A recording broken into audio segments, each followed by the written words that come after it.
Homelessness Minister make tenants homeless and a Housing Secretary not pay tax on a second house. Prime Minister, we've also had a Prime Minister who accepted more freebies than any other MP in the last Parliament. Is this the integrity he meant when he came to government? Well, Mr. Speaker, here's the difference. I strengthened the ministerial code. I strengthened the independent adviser. The Deputy Prime Minister referred to herself to the adviser. It was a clear finding, and she did the right thing. Mr. Speaker, contrast that with the Shadow Foreign Secretary. She was found to have broken the code under the last government. What did the Prime Minister do then, Mr. Speaker? He ignored that. There was a resignation, but that was the resignation of the adviser, not the person who was found to have breached the code. And she still sits on their front bench. That is the difference. Thank you, Mr. Speaker. After almost 2 decades of the SNP and 14 years of the Tories, Kirkcaldy High Street has been in a state of decline. Won't be in this chamber.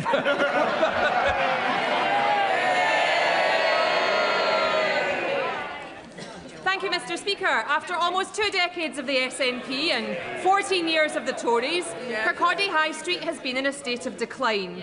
That's why the Chancellor was right to prioritise Kirkcaldy for multi-million-pound regeneration funding from the new Growth Mission Fund to build on the enormous potential of our town and beautiful seafront. Does the Prime Minister agree that investment over decline is key to this Labour government, and will he ask the new Business Secretary to meet with me to discuss this funding? Well, I thank her for her question. She's been a tireless campaigner for investment into High Street. Mr. Speaker, I can give her good news because, thanks to funding committed by the Chancellor and this Labour government, I can confirm today that, subject to business case approval, we will approve millions to transform Kirkcaldy's High Street and seafront. And I will, of course, make sure she gets the meeting she wants with the Business Secretary. The SNP have squandered the potential of these high streets for 2 decades. Next year, people can vote for positive change with a Scottish Labour government. We come to the Leader of the Opposition. Can we bear or not? Mr. Speaker, can I associate myself with the comments the Prime Minister made about the Duchess of Kent? She lived an exemplary life of public service, and she will be very much missed. And I also agree with the Prime Minister, as should all of us in this House. We stand shoulder to shoulder with Poland and all our NATO allies against Putin's aggression. A NATO country has just had to defend itself against Russian drones.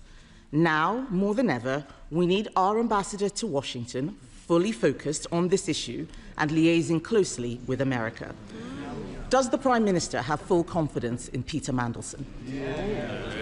Mr. Speaker, let me start by saying the victims of Epstein are the forefront of our minds.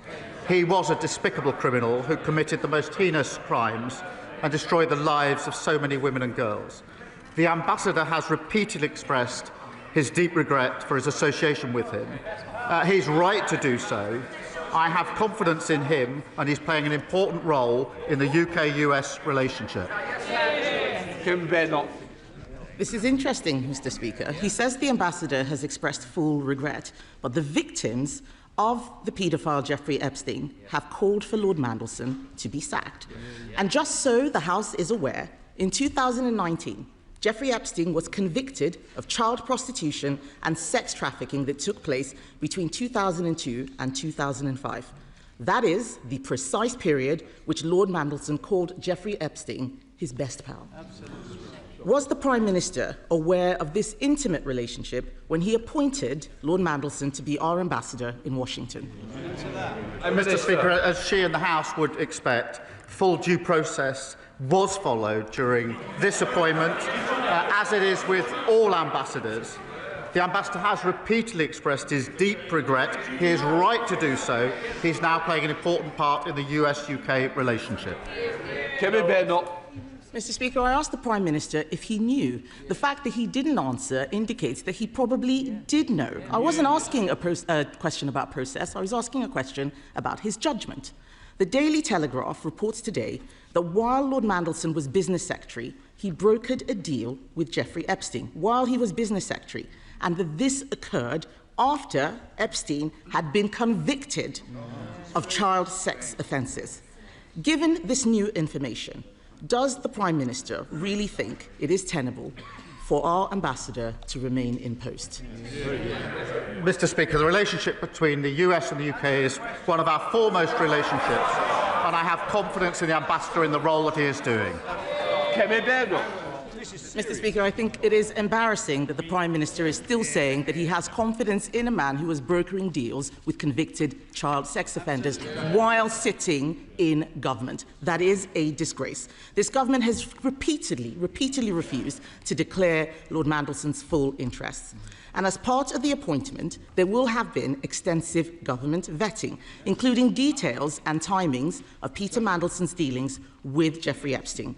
So will the Prime Minister publish all these documents, including those about his interests? Well, Mr. Speaker, as I say, full due process was gone through in relation to this appointment, as would be expected. As for the publication of documents, as she well knows, that's subject to a procedure which includes an independent element. Be subject to the usual procedure.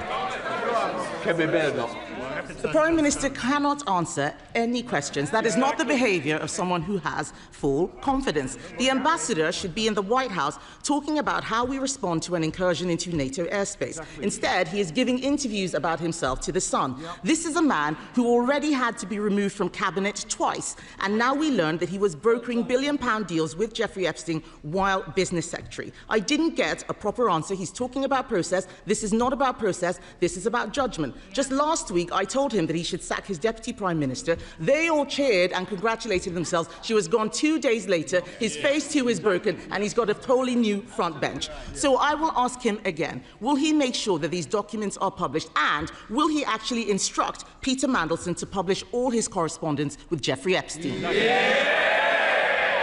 Well, she says the ambassador should be in the White House discussing NATO. He is, as we all are, with a number of international calls this morning and on Ukraine, as well as the attack in Doha yesterday. Mr. Speaker, I see she's finally catching up with the questions that she should have asked last week about the Deputy Prime Minister. In the meantime, Mr. Speaker, we have opened up a new schools-based nursery. On Monday, we had the Defence Industrial Strategy. On Tuesday, we published NHS league tables to push up standards. We reopened Doncaster and Sheffield Airport yesterday. And today, we've set out how we're repairing the concrete in our hospitals. A load of waffle and whataboutery, Mr. Speaker.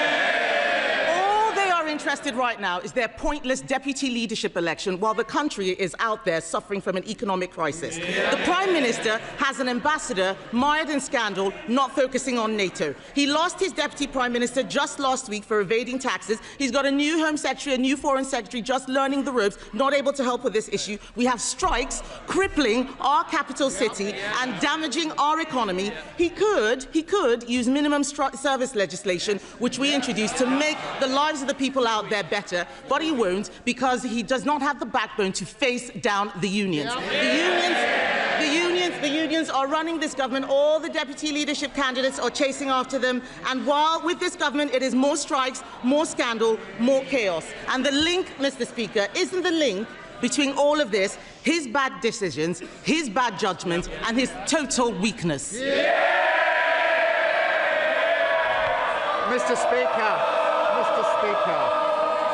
Mr. Speaker, our Deputy Leader contest started this week and ends on the 25th of October. Their leadership contest has been going on for months and will continue for a very long time. And all this noise from the arsonists whilst we're putting out the fires that they left behind.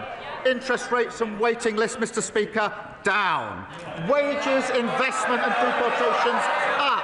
And now we're stepping up defence spending, creating new jobs, driving up standards in our NHS and rebuilding our crumbling schools and hospitals. This is a government of patriots fighting for working people.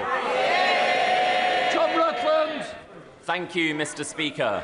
This Labour government is getting our NHS back on its feet with 20,000 fewer patients on waiting lists at my local trust since the election.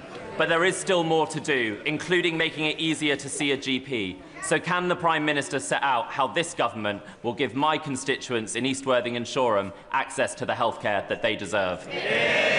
Well, Mr Speaker, I'm very pleased we've made progress on the NHS. We promised 2 million extra appointments in the first year of a Labour government. We've delivered not 2, not 3, but over 4 million extra appointments, with 2,000 extra GPs and clearing up the dangerous rack in our hospitals.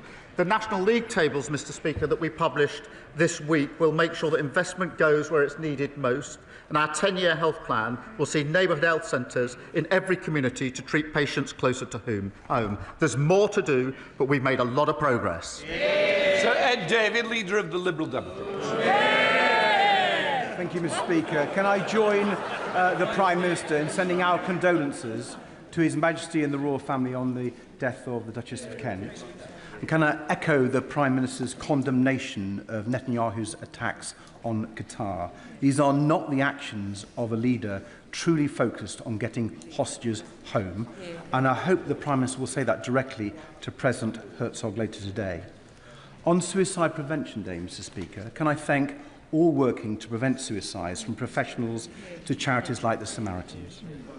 Mr Speaker, when I talk to parents of disabled children, there's one complaint about government that comes up time and again. All the hoops they must jump through, from EHCPs to the DWP to HMRC. Caring is exhausting enough without all the forms and rules that show no understanding of the realities of life as a carer.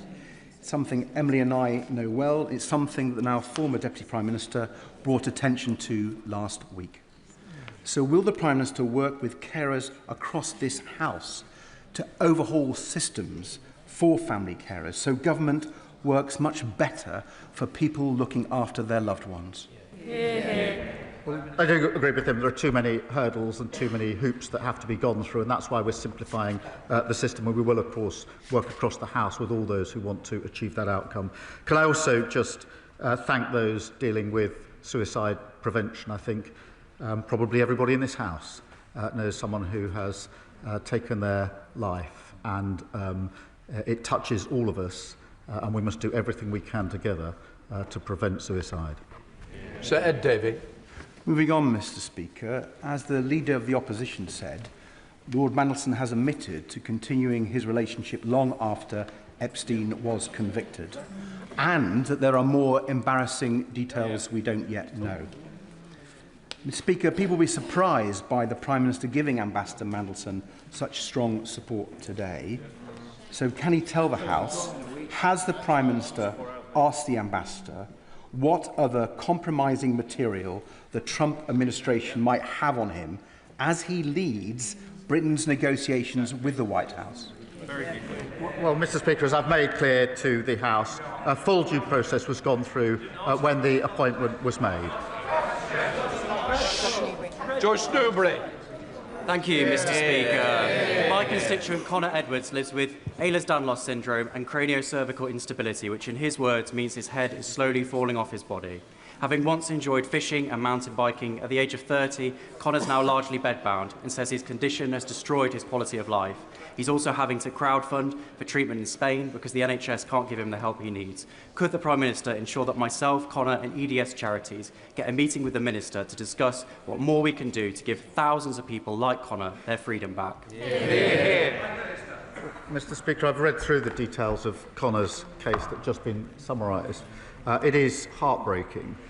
I do thank my honourable friend for consistently campaigning and championing all of those that are affected. I will make sure that he gets the meetings that he needs so we can hear from Connor and others and learn from their experience. Stephen Flynn. Mr Speaker, Gaza is a graveyard, but rather than end arms sales, extend sanctions and stand by international law, the Prime Minister will today welcome into his home, a home entrusted to him by the people of these Isles, the man who called for the collective punishment of the Palestinian people and who signed the artillery shells that destroyed their homes, their families and their friends. A man who will ignore every word the Prime Minister says. Would he invite Vladimir Putin into number 10? Would he invite Benjamin Netanyahu into number 10? What does it say of this Prime Minister that he will harbour this man whilst children starve? Mr. Speaker, for the record, we have suspended arms that could be used in Gaza, we have sanctioned extremists, and we suspended trade talks. But the point he raised is a very serious one.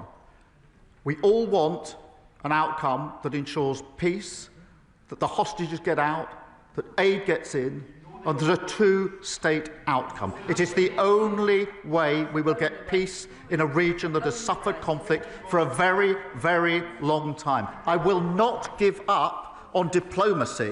That is the politics of students. Bill Lesterson. Thank you, Mr. Speaker. Let's talk about fracking. It contaminates the water table. It causes air pollution. The test drilling in Lancashire led to earthquakes. So will the Prime Minister stand up to the climate deniers? Will he ban fracking once and for all? And does he agree that those who are backing it are supporting fracking stupid reform? Mr. Speaker, we will ban fracking for good.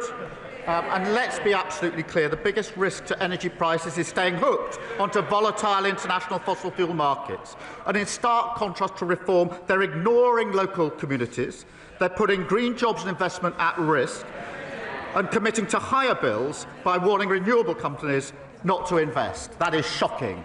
Simon Hall. Thank you, Mr. Speaker. A few short weeks ago, a constituent of mine died in a tragic fire at the Lady Bailey Residential Park in Winterbourne, Whitechurch. That was attended by 50 Dorset and Wiltshire firefighters and others. This summer alone, 900 grassland, woodland and crop fires have equalled the busiest year on record for that fire service. I extend my thanks to all of them for all that they do.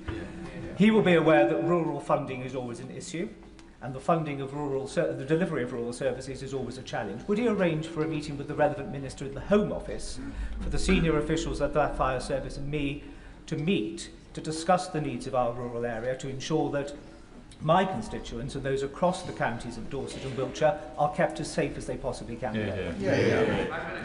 Can I say I'm very sorry to hear about the particular case that he raises, and I'm sure the thoughts of the whole House with the friends and family of the constituent that he's referenced.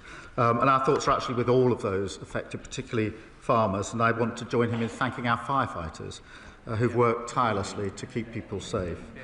We have provided Dorset and Wiltshire Fire and Rescue Authority with an increased budget of almost £75 million, but I will make sure that he gets the meeting that he asks for to ensure that we can properly support our firefighters and protect our farmland. John Trickett. Thank you, sir. And this morning I spoke to the parents of a young man who's unemployed in my constituency. There are 20 people on the dole in my area for every job that's been advertised. Unemployment is a personal crisis and a social crisis. Will the Prime Minister join with me in reminding the House that unemployment is not a price worth paying, which the opposition party clearly believes? And will the Prime Minister indicate that he will break with the failed economic orthodoxy which suggests that such a thing is true?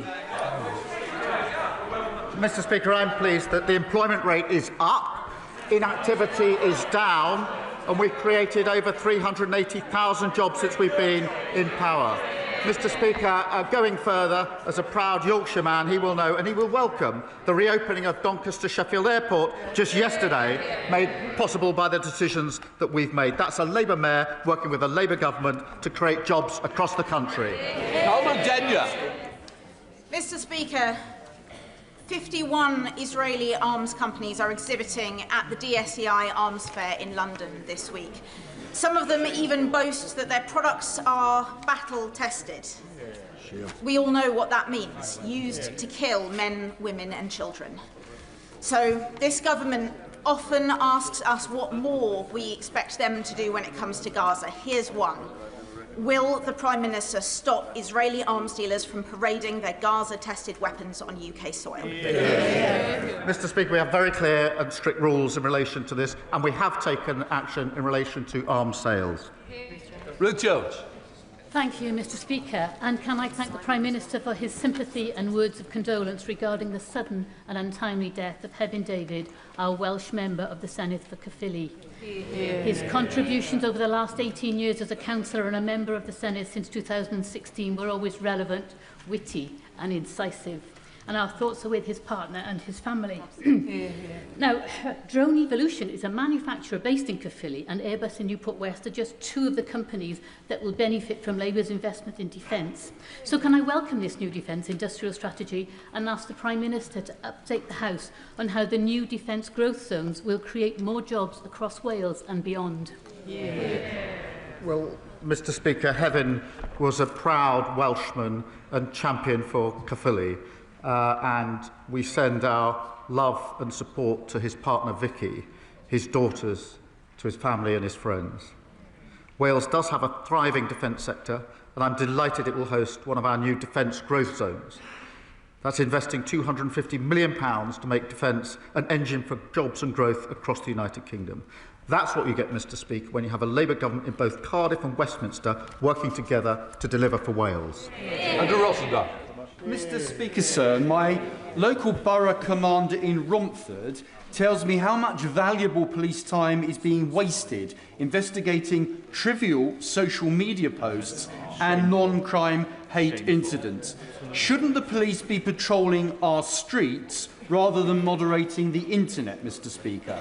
So, will the Prime Minister commit to urgently updating the Public Order Act to reflect the realities of the digital age so that our police are focused on tackling real crime and upholding freedom of speech rather than suppressing it? Well, Mr. Speaker, I've been clear on a number of occasions. I do want the police to concentrate on serious crime and on crime that matters most to our communities in each of our constituencies. I've said that before and I'll say it again today. Adam Jogi. Thank you very much, Mr.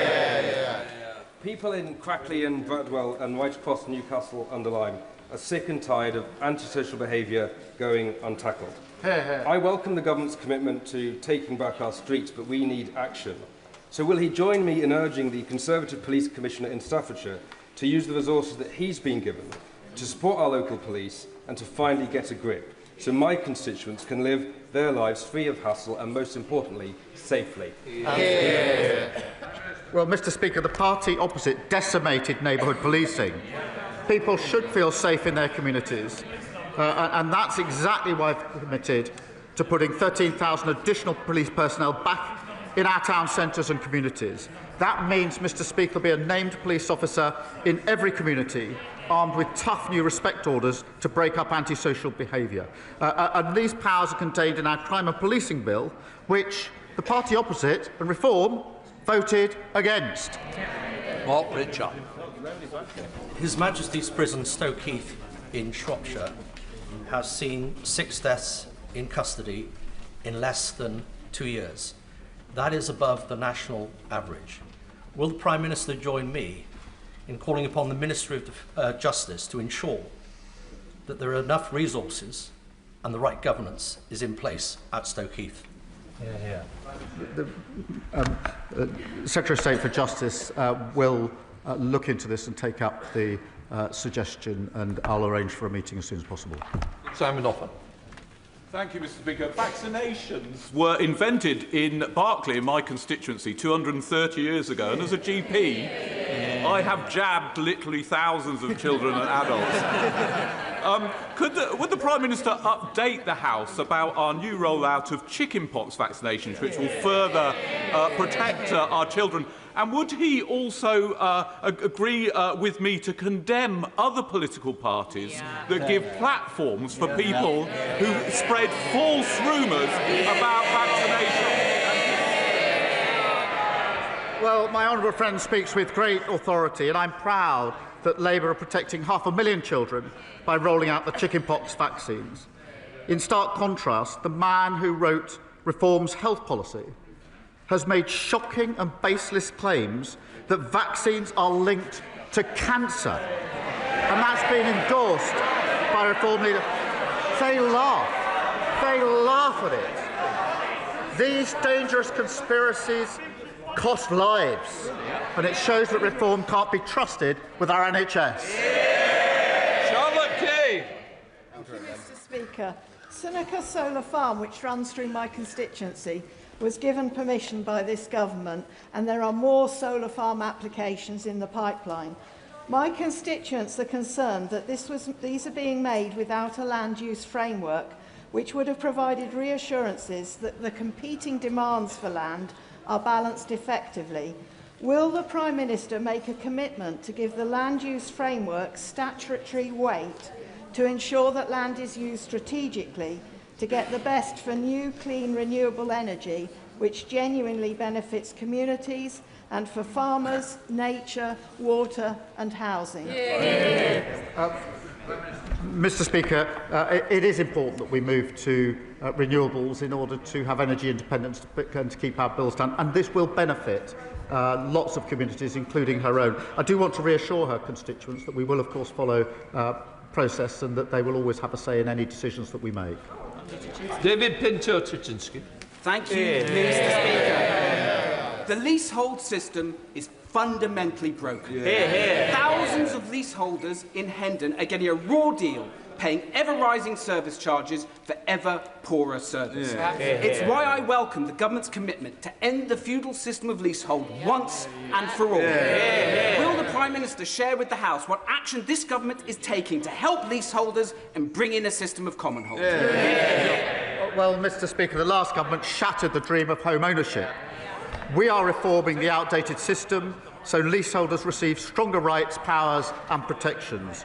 We will bring to the end the feudal leasehold system, reinvigorate common hold and deliver the biggest boost to social and affordable housing in a generation. Dr Al Pinkerton. Oh, thank you, Mr. Speaker.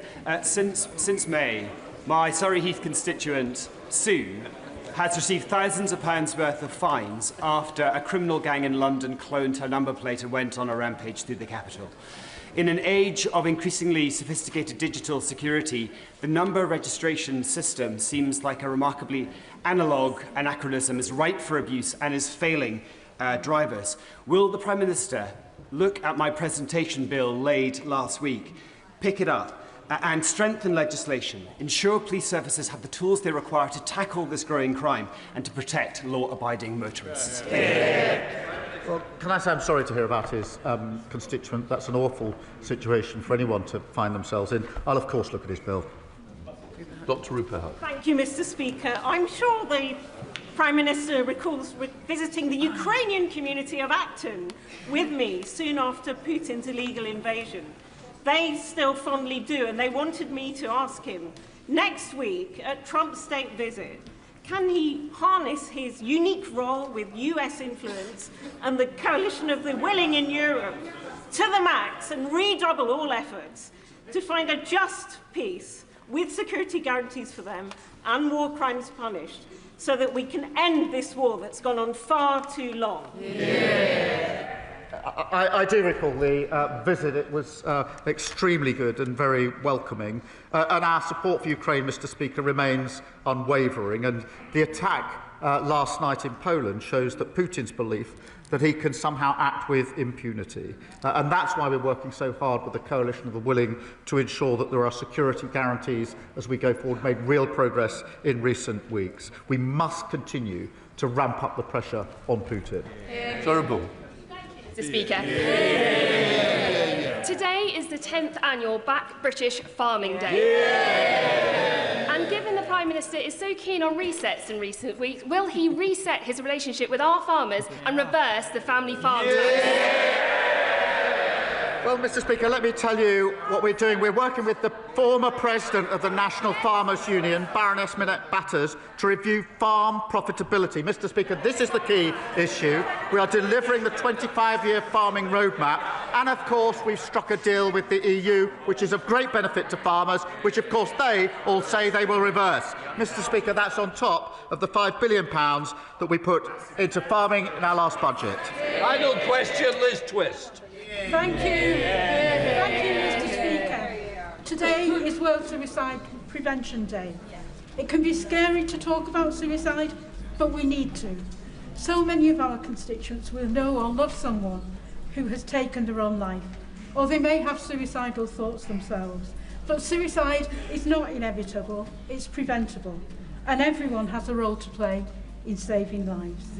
So will the Prime Minister reaffirm this government's commitment to preventing deaths by suicide and say how the government is tackling this vital issue? Mr. Speaker, can I start by thanking her and paying tribute to her for her work as my PPS for the last 14 months. She has worked tirelessly with huge commitment and respect across the whole of this House. In relation to suicide prevention, I think this is something that matters to everybody in this House. I will reaffirm our commitment, and I'll work across the House with all members to deal with suicide prevention. We'll let the front benches change over.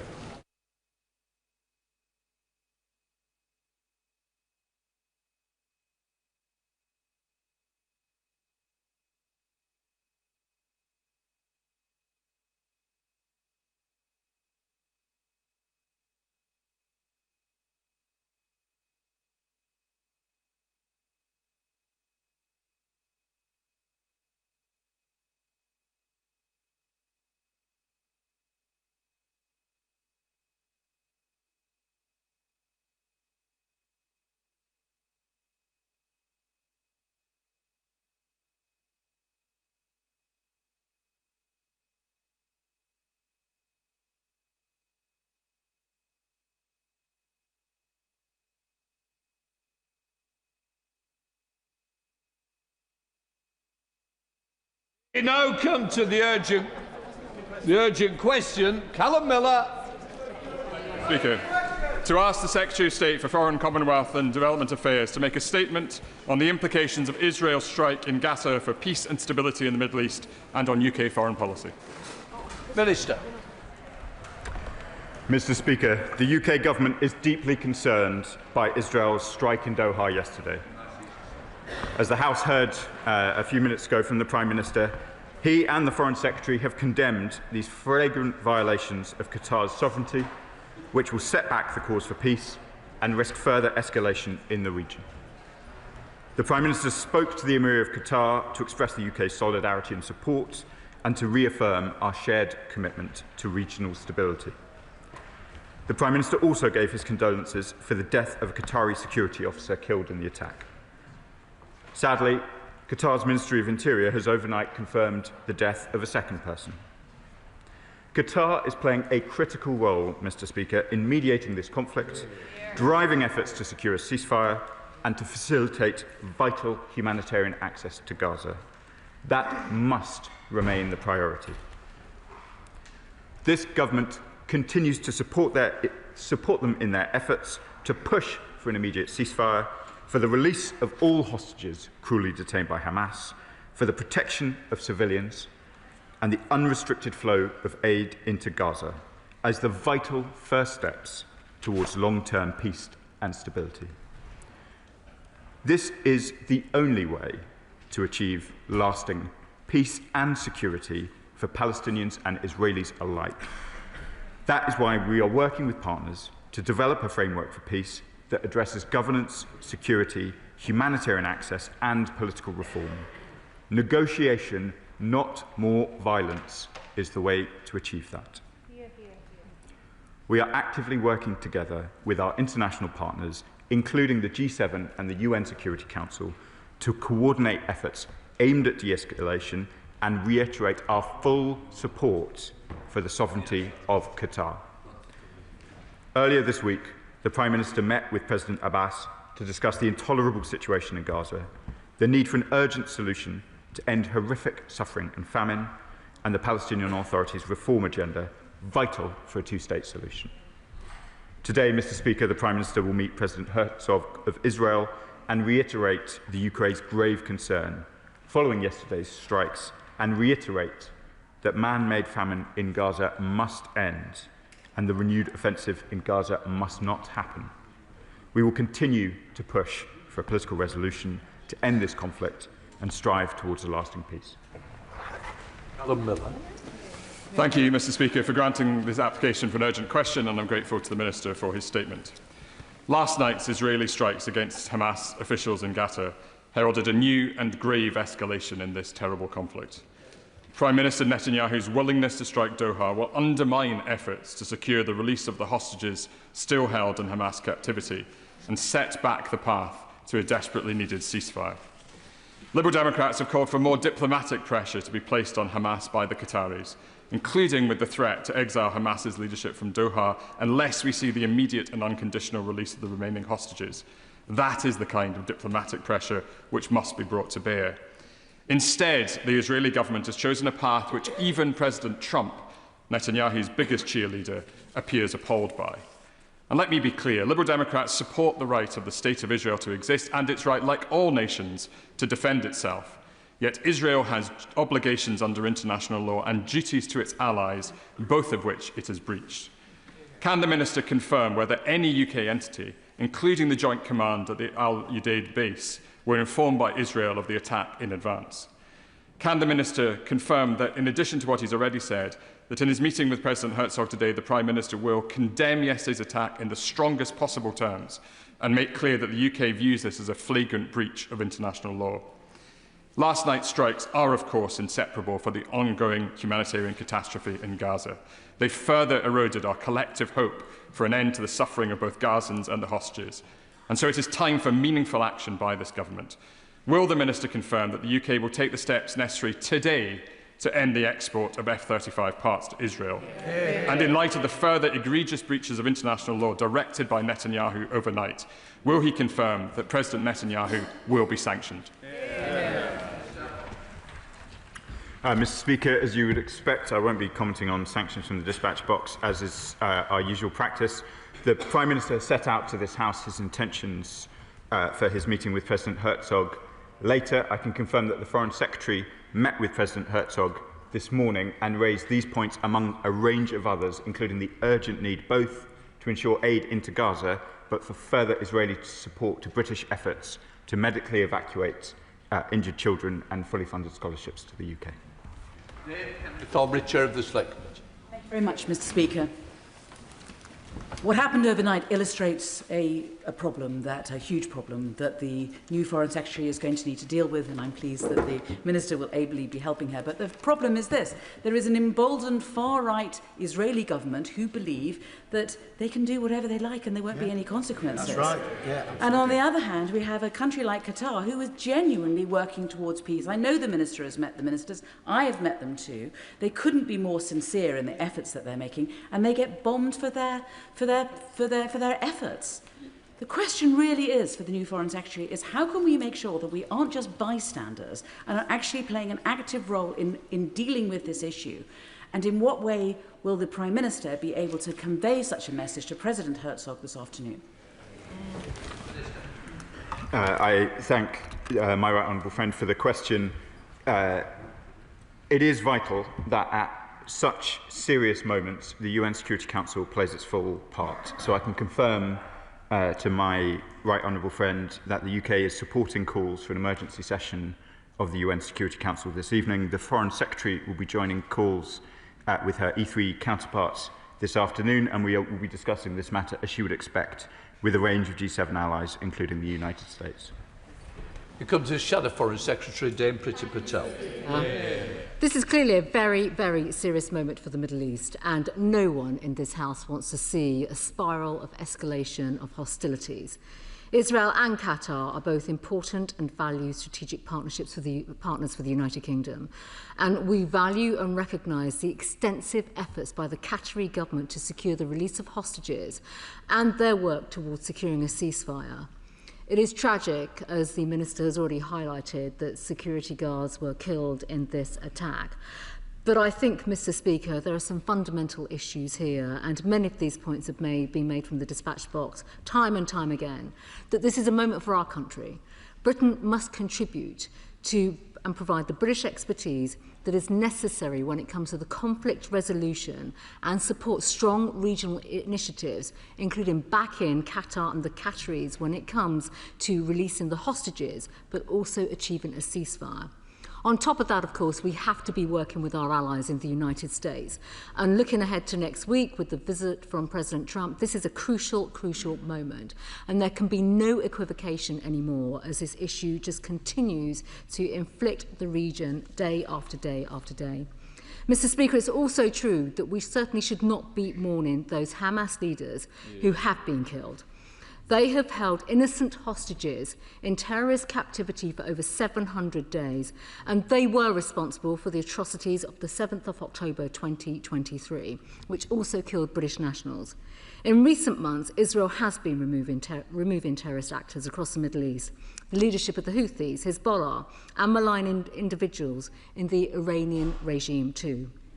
Now, of course, that does also mean that our government must play a strong role and stand firm when it comes to degrading Iran's nuclear capabilities and that malign influence in the region.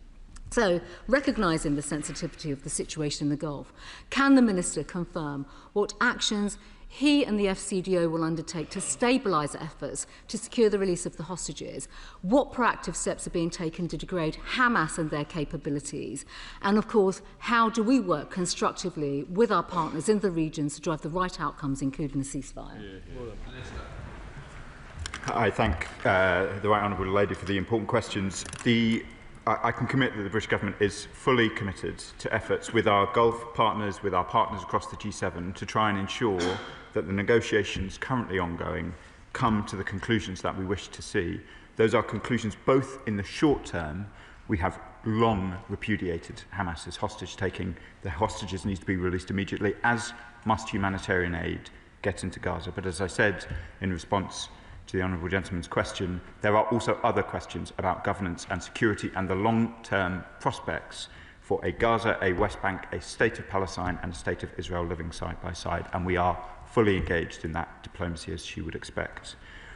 On the wider questions which she points to of fragility in the region, she will be familiar with the decisions that we took in relation to snapback. I imagine we'll return to discuss Iran in greater detail at some point in the future. I'm conscious that there were developments over recess.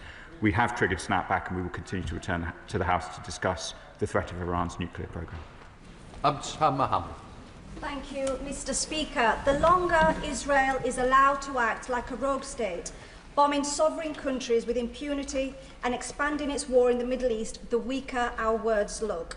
Gaza, Lebanon, Yemen, Iran, Syria, Tunisian soil, and now Qatar. Why are we meeting Israel's President Herzog today when his own words and those of Netanyahu show a complete disregard for international humanitarian law? Mr. Speaker, I'd like to pay tribute to the work of my honourable friend on a whole range of questions, including efforts currently underway to try and ensure the successful evacuation of vulnerable people from Gaza. It is important that we raise our concerns directly with the Israeli government, both in order to try and contribute towards a diplomatic process, but also to try and secure the practical and tangible help required to get people out of Gaza. The British Foreign Office cannot, on its own, secure the speedy departure of those we wish to see. Andrew Mitchell. Mr. Speaker, do not the events of yesterday underline the critical need to secure a ceasefire, but above all, to move into a political process? And will the Minister commit? We're all very pleased to see that the Minister continues in his role following the reshuffle. Will he commit to try and build on the important work that has been done by Egypt, Turkey, Qatar and Saudi Arabia to affect that peace process? All of them have underlined that there is no place for Hamas in Gaza or anywhere else in government following the events that have taken place.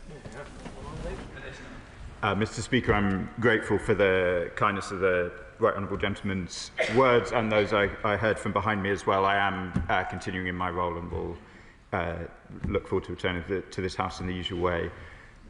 He is right to emphasise the importance not just of the statements and words of the UK and our Western allies, but the very important commitments that have been made particularly in July, but since as well, by Qatar, Egypt, Turkey and a range of other states who have a real role to play in both mediating the immediate pressures and trying to end up in, as he says, the more permanent ceasefire that we want to see. Thank you, Mr. Speaker, and I thank the Minister for outlining the strongest condemnation of the attacks and a blatant disregard for Qatar's sovereignty. I refer members to my register of interest, having visited Qatar last year and speaking with the ministers there, seeing how diligent they are working day in, day out to secure the ceasefire, secure the hostages and get that urgent aid in.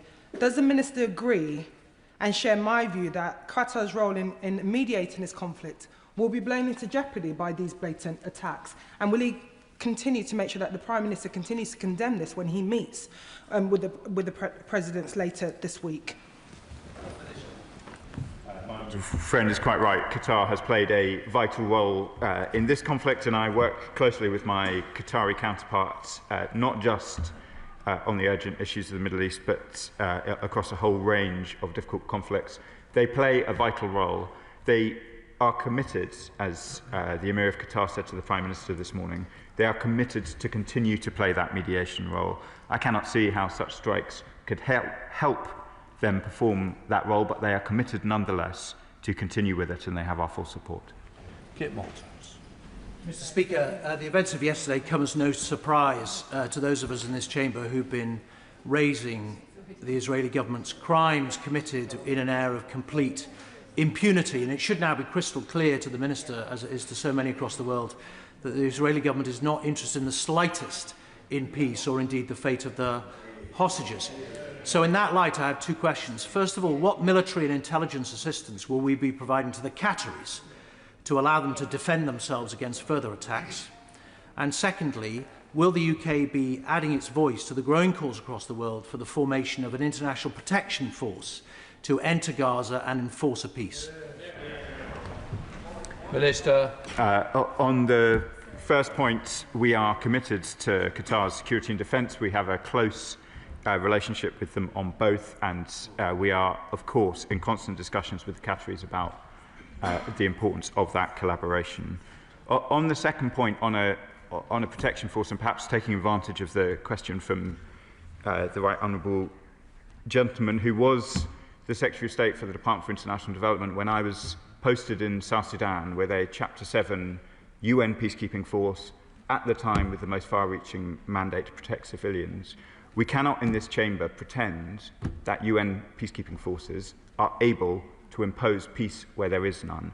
There must be a ceasefire negotiation.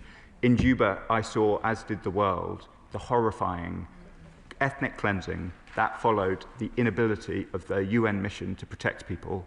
You must have a ceasefire. It is easy to get distracted with other alternatives, but the truth is, it is only a ceasefire that will protect civilians in Gaza. John Slinger. Thank you, Mr. Speaker. Given that any preemptive strike under Article 51 is normally regarded as being justified only when a threat is imminent, that Article 2(4) states that all members shall refrain in their international relations from the threat or use of force against the territorial integrity or political independence of any state. And Article 48 states measures taken by members in the exercise of this right of self-defence shall be immediately reported to the Security Council. Does my honourable friend agree that international law and the preservation, strengthening and more of the rules-based system is vital for the peoples of this region, the wider world, our ally Qatar and the UK? And will he make it clear to Israel that we expect them to obey international law? Minister. Mr. Speaker, we do expect Israel, alongside all of our allies, and indeed every state, to abide by international law. He sets out the relevant tests of self-defence and imminence. As I say, the UK is supporting an urgent session of the Security Council this afternoon on this question. Mr. Speaker, members of this House have already outlined the reasons why Israel has violated international law by attacking Qatar. Will the UK government therefore lay down a motion at the UN to condemn the actions of Israel? Minister. Mr. Speaker, as I said, the UK is supporting a motion for a session of the UN Security Council this afternoon. If that is granted, I'd expect it to be in the evening our time. Thank you, Mr. Speaker. Israel is a rogue state that blatantly disregards international law. This bombing was a blatant attempt to scupper peace negotiations. Pleading with Israel will do no good. So how many more war crimes, how many more violations of international law are necessary before the government imposes the tough sanctions on Israel that are needed to force it to stop this? Minister. Mr. Speaker, I think I've covered the sanctions point earlier in the session. Bob Blatton. Thank you, Speaker. I was surprised but disappointed that there was no word from the Secretary of State in relation to the terrorist attack in Jerusalem on Monday, where terrorists opened fire on a bus, killing rabbis and women. The reality is that Hamas leadership not only condoned the attack, but praised the attack. Does he agree with me that it's essential we get to a point of a ceasefire which agrees with the release of all the hostages without conditions, and Hamas surrendering their weapons and agreeing to demilitarise Gaza? Minister. Mr. Speaker, I'm very grateful to the honourable gentleman for raising the attack in Jerusalem, which I condemn utterly and outright. It was barbaric, as he says. Women and rabbis killed. The UK has no truck with it. We condemn it outright, just as we condemn all such activities by Hamas, the taking of hostages, October the 7th, and the long litany of terrorist attacks which they are responsible for and glorifying. Mohammed Jassim. Speaker, Benjamin Netanyahu's extrajudicial killings against a sovereign Western ally exposes his rejection of peace and deliberate escalation of atrocities in a clear violation of international law and diplomacy. He has destroyed the peace talks and acts with impunity. The UK government has rightly condemned these actions, but when will it uphold international law, call out the Israeli Prime Minister as a warmonger and perpetrator of genocide, and end arms sales to Israel and impose the severe sanctions his conduct demands? Mr. Speaker, the Prime Minister set out some of what our government has done in relation to suspensions of arms sales and sanctions on extremist figures in the Israeli government, and I won't belabour the point here. I would simply say on peace talks, the Emir of Qatar is clear. They will continue in their mediation role. We should not count out peace talks while the Qataris themselves, rightly, continue to try and push them forwards. Brendan O'Hara. Thank you, Mr. Speaker. Israel's bombing of Doha was the action of a state which knows it can act with complete impunity. Once again, the Netanyahu regime has shown that international law simply does not apply to them. And for so long as this government ignores the overwhelming evidence of the genocide in Gaza, so it can profit from the sales of weapons to Israel, that situation will continue. So could the Minister tell us, unless of course this is just another example of the performative condemnation we've seen so often from this government, what exactly will the consequences be for Israel for this egregious attack on Qatar? Minister. Mr. Speaker, I've set out some of the steps that we are taking in relation to this strike, including supporting an emergency session of the UN Security Council, discussing with our allies, including the E3, which the Foreign Secretary will be doing shortly. I wouldn't wish to be drawn further as we discuss this very important incident with our allies. I would just take issue with the honourable gentleman's characterisation. The conflict in Gaza is not a question that relates primarily with UK arms. We are a tiny supplier of residual arms. We have suspended all of those arms that could be used in Gaza. There are other states with much fuller arms relationships. The honourable gentleman says 15%, when in fact he means 15% of components of the total F-35 supply, not the less than 1%, which is the truth about the total supply to Israel. Stella Creasy. Thank you, Mr. Speaker. The Minister is absolutely right to call for a session at the United Nations. Nobody can think that attacking the people trying to broker peace is going to lead to a ceasefire. But ahead of that, this country must have made some assessment of the case for that session and indeed the case for a motion. So can the Minister tell us what the assessment has been made by his officials as to what the civilian casualties and whether this strike explicitly is proportionate under the boundaries of the laws of armed conflict as set out in international law? If we go to the UN, what is the case that we will be making? Minister. Mr. Speaker, I wouldn't want to be drawn on a casualty tally from the UK.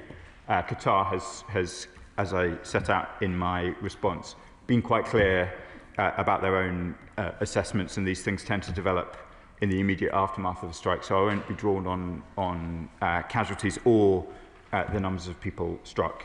Qatar, quite rightly, will release that information when they are available. My honourable friend asks about what are the international law tests against which this strike must be judged. They are self-defence and imminence, and in any session of the UN Security Council, those are the tests that we would expect Israel to be able to satisfy. Sir Julian. It's not only on this issue, but on many other issues that Qatar, as well as Saudi and other Middle East nations, have developed a real niche and leadership in mediation and conflict resolution. Would the Minister look at our own conflict resolution unit and resources and spend, and now double down on how we are working with the Qataris on all of their mediation efforts? Minister. I thank the honourable gentleman for his question, which is an important one. The strength of our relationship with Qatar on conflict mediation and our own capabilities are a very important area of work.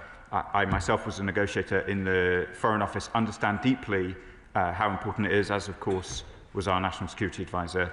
I have been due a further discussion with my Qatari ministerial counterpart. It regrettably is continually delayed by events in the region, but we hope to have it soon. Abdul Khan. Thank you, Mr. Speaker. Qatar is an ally and a key negotiator and mediator in a Gaza ceasefire talks, committing atrocities in Gaza, illegal settlements in West Bank, marching into Syria, attacking Lebanon, Iran, Yemen, and now Qatar. This Israeli government has proven itself to be a rogue ally to us and a dangerous neighbour. Minister, at what point does the UK draw a line in the sand and call out this Israeli government for what it is, a danger to peace in the Middle East? Minister. I thank my honourable friend for his long commitment on these issues. I think he has heard my condemnation and that of the previous Foreign Secretary, the current Foreign Secretary and the Prime Minister of many of the Israeli government's actions in relation to Gaza and the West Bank and indeed elsewhere. Where we disagree with the Israeli government, we are clear and forceful in saying so. Charlie Maynell. Mr. Speaker, given Israel continues to act with impunity, what new levers will our government use within its power to take action such as travel and trade and putting restrictions on those, air and sea delivery, given that land delivery of aid is so appalling, and again, the F-35, we are breaching international humanitarian laws. Can we please stop doing so? Minister. Mr. Speaker, I don't like to get ahead of the courts on the question of F-35s. There was extensive legal argumentation in the Al-Haq case, which did not find in the way the honourable gentleman suggests. On the question of air and sea access to Gaza, both methods have been tried. The UK supported airdrops alongside our Jordanian partners over the summer. Such was our desperation in order to try and get aid into the Strip. But we cannot escape the fact, Mr. Speaker, that airdrops are at best a pinprick in the overall scale of need. There is an aid operation which works, has a track record, and that is the United Nations operation that was operated. Sea was also tried, particularly under the late period of President Biden. It was not found to be an effective mechanism to get aid in. Where we can get aid, even if it is small, we will do so, Mr. Speaker, but I cannot pretend from this dispatch box that any alternate methods other than the land routes and UN support can reach the scale of need that is required. Thank you, Mr. Speaker. I'm pleased to see the Minister back at the dispatch box, so whether he's equally as pleased to come back here once again to answer questions about the illegal actions of the Israeli government. look, we've had a situation here where one of our allies has unlawfully attacked another of our allies.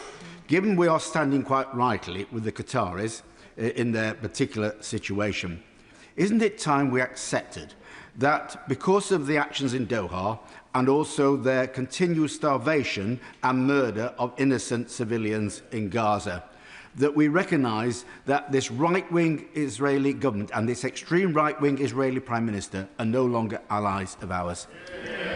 Prime Minister. Mr. Speaker, I thank my honourable friend for his kind words about my reappointment. I recognise the force of what he says in relation to Israeli politics. It's not appropriate for one foreign minister to comment on the internal politics of another country, but you can see from the sanctions that I announced from this dispatch box in June the strength of this government's feeling about, for example, the rhetoric of Mr. Smotrich and the rhetoric of Mr. Ben-Gvir. It has been deeply disheartening to see it repeated over the course of the summer, but where we can, we demonstrate in the strongest possible way the strength of our feeling on these questions. Thank you, Mr. Speaker. The events of earlier this week in Jerusalem and the events yesterday prove, I think, a point that the two extremes in this conflict have actually no interest in peace.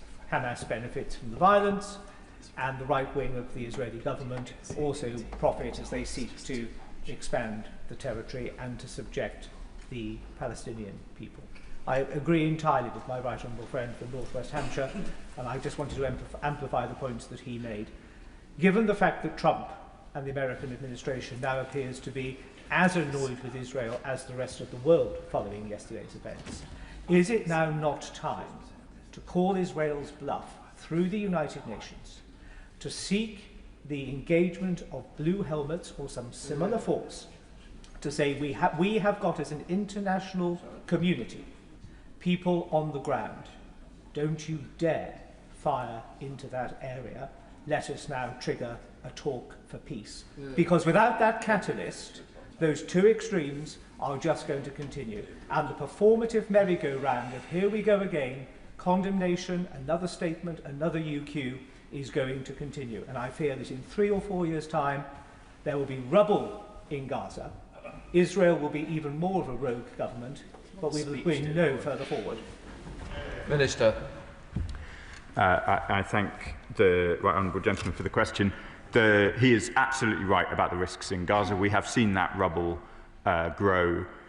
The British government would support international forces to go into Gaza with the agreement of the parties. I spoke in response to the member of North West Hampshire of my own experience of the limitations on peacekeeping forces where there is no peace to enforce, and we are depressingly clear-eyed about the continued intent on both sides, in exactly the way that he says, to continue conducting violence. Steve Wood. Thank you, Mr. Speaker. In the past month alone, Israel has bombed Palestine, bombed Lebanon, bombed Syria, bombed Tunisia, bombed Yemen, and yesterday, for the first time, bombed Qatar. What is the government's legal assessment of the strikes on Qatar, and does it consider them a violation of international law? Mr. Speaker, we utterly condemn the violation of Qatar's sovereignty in the way that the House heard from the Prime Minister and in words released this morning. In terms of what the international legal tests are, they are, as my honourable friend for rugby set out, to do with imminence and self-defence. There will be a session of the UN Security Council. It will be for Israel to demonstrate how they are consistent with those tests. Leasehold. And about it, to the day of all days, after an illegal attack on peace brokers Qatar, it is shocking to see the UK put out the red carpet for President Herzog, who's dehumanised Palestinian suffering and incited violence against civilians. His government is being seen to pander to politicians who flout international law. He rightly calls for a ceasefire. When will he call what is happening in Gaza a genocide? Minister. Mr. Speaker, President Herzog is in the UK on a private visit, so I wouldn't characterise the visit as one in which the red carpet is rolled out. And I would just reiterate, this House, rightly, so many colleagues behind me, but I'm sure in front of me as well, are so conscious of the urgency of helping people out of Gaza, ensuring that aid gets in, and ensuring that there is a ceasefire. President Herzog is the head of state. He is not a functional part of the government. He is an important conduit to raise these concerns. The Foreign Secretary sought this morning, amongst other things, to ensure greater support from the Israeli government in order to get children with injuries, in order to get students out. These are difficult, practical matters on which we are focused. I understand that perhaps the benches over here would prefer that we did not conduct such talks, but the practical problems of helping people in Gaza are what I am focused on, what the government is focused on, and that is what the Foreign Secretary has raised already with the President this morning. Kim Johnson. Thank you, Mr. Speaker. This morning on Radio 4, an Israeli politician, Fleur Hassan Nahum, offered no apology for the Israeli attacks on Qatar and could not explain what makes Israel exempt from international law and acting with impunity. So how does the Minister justify the genocidal comments of President Herzog? These individuals must be held accountable. And this is not diplomacy, it is shameful complicity. And does the Minister agree with me that today's meeting with Herzog should never have taken place? Minister. Mr. Speaker, I set out the position in relation to President Herzog's visit just a minute ago, and I'm not familiar with the Israeli politician in question, but I can say that the UK considers international law binding on all states. Julian Lewis. Thank you, Mr. Speaker. Despite the atrocious terrorist attack in Jerusalem, I have to agree with the Honourable Lady for Walthamstow when she says that blowing up your enemy's negotiators does not exactly suggest an interest in a negotiated solution. But I would like clarification on the government's position about recognition of a Palestinian state. On the 1st of September, the then Foreign Secretary said that he proposed to recognise a Palestinian state, but that Hamas would not benefit from it because they would have to be disarmed. Does this mean that Hamas must be disarmed before recognition, or will recognition go ahead, as seems to be the case, whether Hamas is disarmed or not? Minister. Mr. Speaker, the Prime Minister and the Foreign Secretary then and now have both been clear that the Prime Minister will make a determination in advance of the UN General Assembly High-Level Week in accordance with the language set out in the statement of July. The Honourable Member makes important points about what the previous Foreign Secretary said about Hamas's position. We must remember that Hamas are not in favour of two states. They are in favour of one state from the river to the sea, and that is not the position of the British government, nor the position, should we take the decisions outlined in the July. Thank you, Mr. Speaker. We all want to see peace, hostages returned, and an end to the man-made famine in Gaza. But this attack on a sovereign nation so closely tied to the peace talk undermines all of that. It's as awful as it is counterproductive. So what can we do to ensure that the pursuit of peace is more than just lip service to the Netanyahu government? Minister. Mr. Speaker, my honourable friend has been a persistent advocate on these questions, and I look forward to continuing to answer his questions from this dispatch box. He shouldn't, though, I think, be more pessimistic about the prospects of continued mediation than the Qataris themselves, particularly given that they are very much on the closest edge to this. We will continue to support them in their efforts. They are vital, and for all the reasons that we have discussed this afternoon, the only way through. Dr. Ellicher. Thank you, Mr. Speaker. We keep talking about a ceasefire, but how can one be achieved if one side is intent on killing the negotiators? from the other side. Attacking peace negotiators is simply reprehensible. It undermines any possibility of the only thing, dialogue, that has any chance of bringing a resolution to the horrors in Gaza.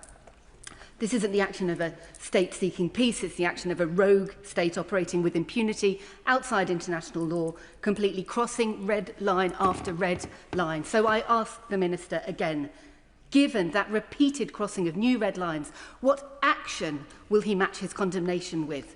Will he stop all arms sales, all military cooperation, all intelligence sharing, all defence deals, current and potential future ones with Israel? And will he sanction Netanyahu and all officials complicit in the war crimes and genocide in Gaza?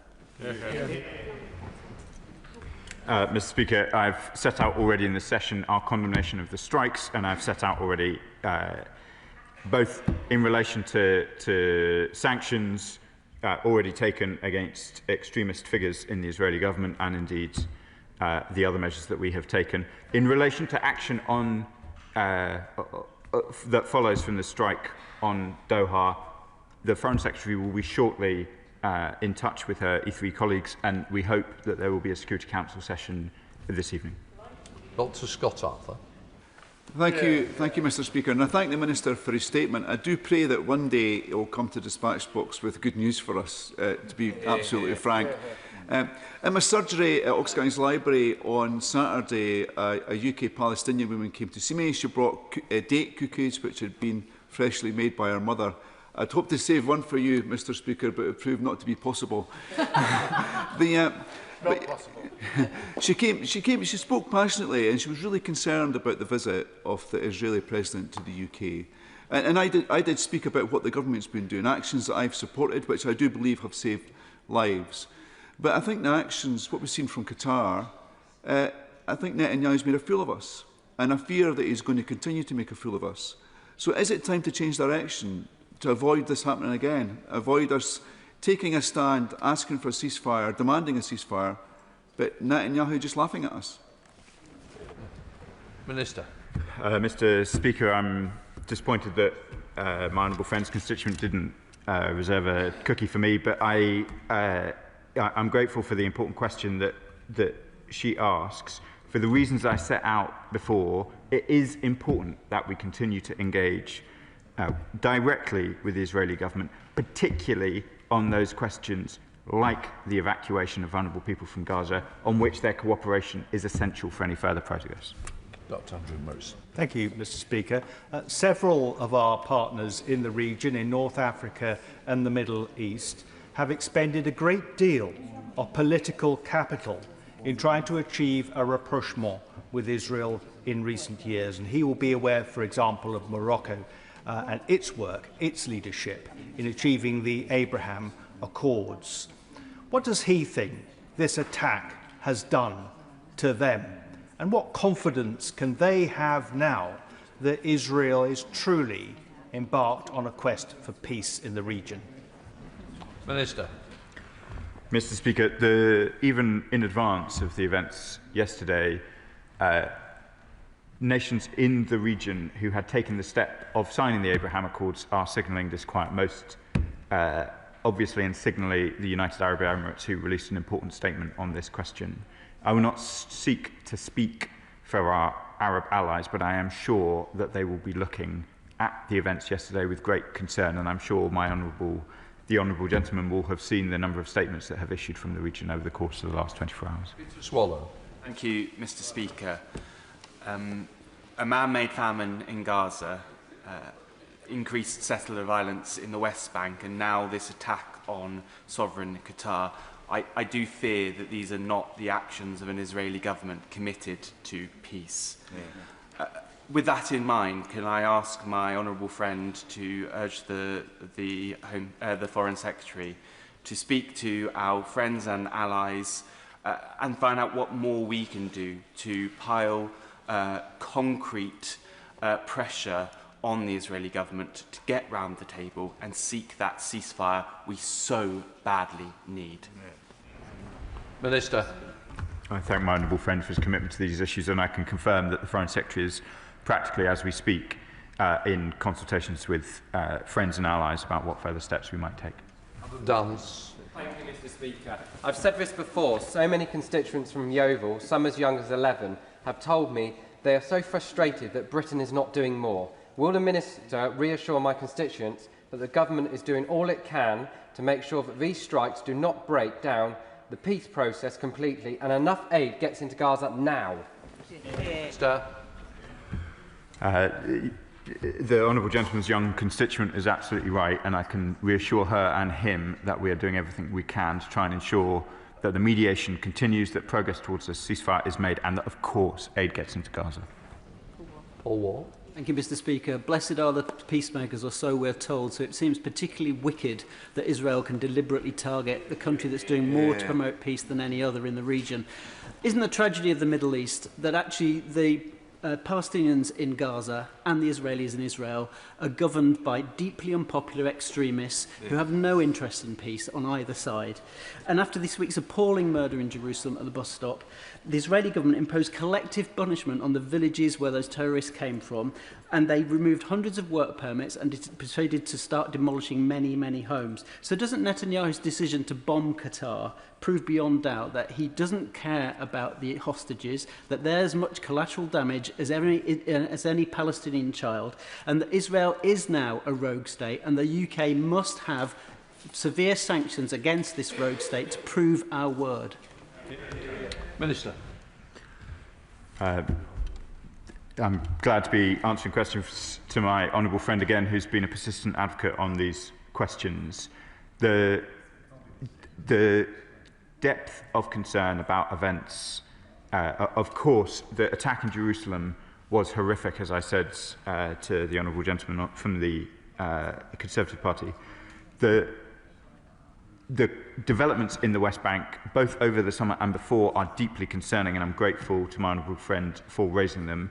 We will continue to keep all measures under review, as he would expect. We have taken far-reaching actions, 3 waves of sanctions, which in particular have been targeted on violent settlers, and we will continue to keep such options under review as developments proceed.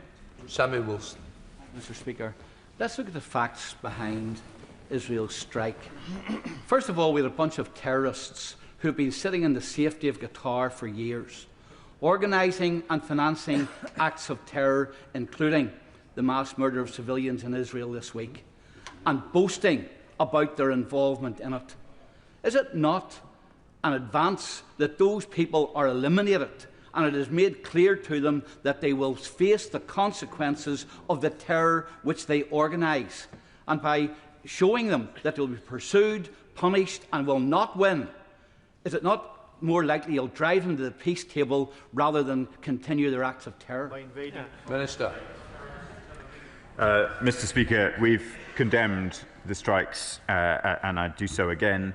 They violate Qatar's sovereignty. The question of the facts of the strike will obviously be now contested, and as I said earlier, the Qatari government is releasing those facts as they conduct a full investigation following them. There are, regardless of anybody else, there have been Qatari officials killed in this strike, and it is a violation of Qatar's sovereignty. So for that reason alone, it is worth condemning. Jeremy Corbyn. Could I ask the Minister what security information is now shared with Israel, and is the information collected by the more than 600 RAF flights over Gaza being used to guide the Israeli bombardment of buildings in Gaza City and other places? Are we still continuing security cooperation with a country that has bombed almost every neighbouring state over the past year? Mr. Speaker, for reasons the House will understand, I won't give a lengthy commentary on security and intelligence matters, but I can confirm to the right honourable gentleman that we do not provide any information to aid in targeting strikes in Gaza in the way that he describes. John Cooper. Diplomat, does the Minister recognise that there is a danger here that we're holding Israel to a different standard? When America reached out into Pakistan to snuff out Osama bin Laden, the architect of 9/11, we were taking them to the bar. When Israel reaches out with a precision decapitation strike on the leadership of Hamas, we want to take them to the bar of the International Court. Minister. Mr. Speaker, the honourable gentleman does make me feel rather seasoned, as I was in Pakistan at the time. As I said earlier, the tests on international law are self-defence and imminence. Not every state agrees on the thresholds for self-defence and imminence, but it is the expectation of the British government, with all of our partners, allies, indeed every state, that they demonstrate how they are complying with international law, regardless of who they are. Christy John. Thank you very much, Mr. Speaker. I'm pleased to have the Minister's confirmation that, despite yesterday's egregious actions by Israel, Qatar is going to continue its commitment to pursue the peace that we all long for in the Middle East. But to that end, the government has said that before the United Nations General Assembly, it would commit to a state of Palestine if Israel failed to meet certain conditions. Can the government tell us, has Israel failed to meet those conditions? And will the government recognise Palestine as a matter of urgency? Minister. Mr. Speaker, the Prime Minister will make a determination on the question in advance of the high-level week of the General Assembly. That is not long now. The whole House can see the development of events in the region and indeed the language we set out in July, and I won't wish to get ahead of the Prime Minister before he makes that determination. Jones. Thank you very much, Mr. Speaker. My Lib Dem colleagues and I have repeatedly called on the government to introduce further sanctions on Israel, calling for sanctions on Ministers Smotrich, Ben-Gvir and now the Prime Minister Netanyahu and his cabinet. Does the Minister agree these are the people who are responsible for creating a famine in Gaza and continuing the killing of innocent civilians? Minister. As we discussed last week, Mr. Speaker, the circumstances of the famine in Gaza are horrifying, and it is absolutely obvious that the restrictions on aid into Gaza, for which the Israeli government are responsible, are contributing very significantly indeed to those circumstances. The Israeli government have raised methodological concerns with the IPC judgment. Those methodological concerns arise from the fact that there is not free access into Gaza. We stand by the IPC, we stand by the judgments that they've made, and it is clear that the restrictions of the Israeli government, on which I have been clear at this dispatch box innumerable times, have seen myself at the border, are responsible for those circumstances. Ayab Khan. Thank you, Mr. Speaker. We've had a number of ceasefires historically, each one being violated by the Israeli government.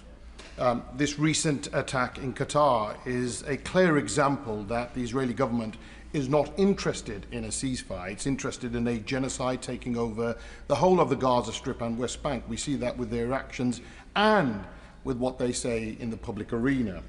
So I asked the Minister, with all the levers that we've spoken about in this House, none have seemed to have had any impact. It's like a toothless tiger that we say we're going to apply this pressure and that pressure, nothing seems to be done. This blatant, unlawful attack on Qatar requires punishment. So does the Minister not think that the immediate recognition, unconditional recognition of a state of Palestine is a form of punishment and would go further to a ceasefire than what we are talking about? Minister.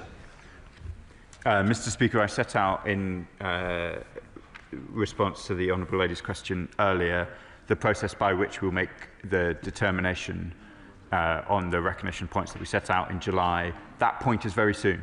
The high-level week of the UN General Assembly is just weeks away, so the Honourable Gentleman will have an opportunity to question, I'm sure, me and other members of the government after the Prime Minister has made his determination. I do not think it is right that we should think of recognition as a punishment. It is a reflection of our long-standing commitment to a two-state solution, if that is indeed the determination that we make. And it is unlikely in and of itself to ameliorate the horrifying famine and the many other sources of agony that flow to the Palestinian people at the moment.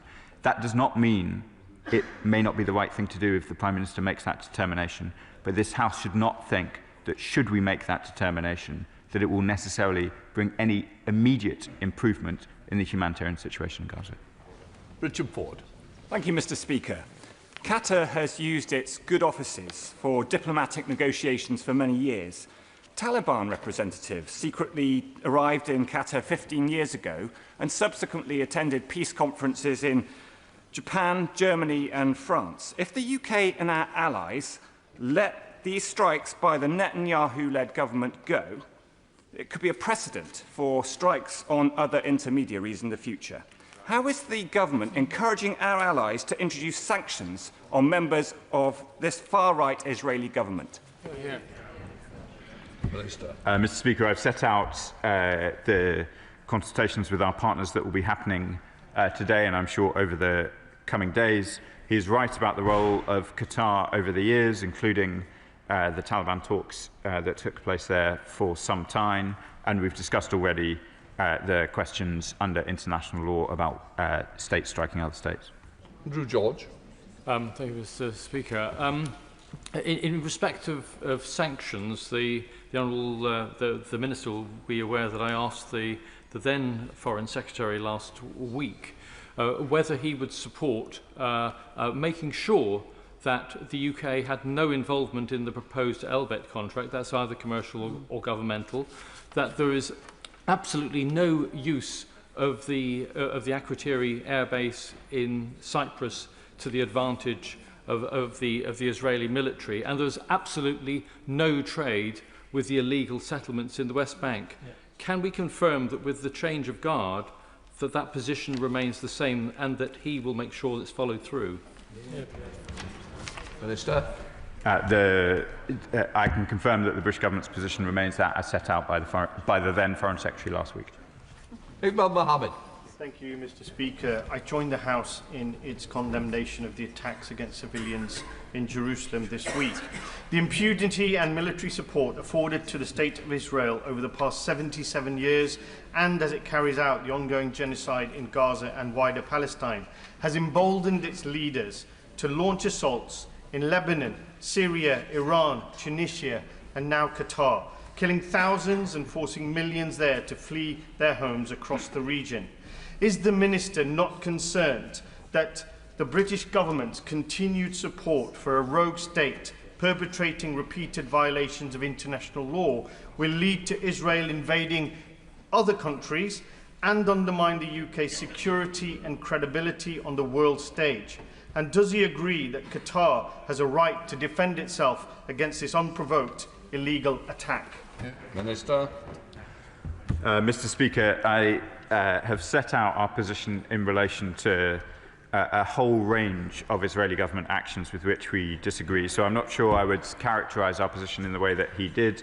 And I've set out our position on the relevant questions of international law already as far as I'm able.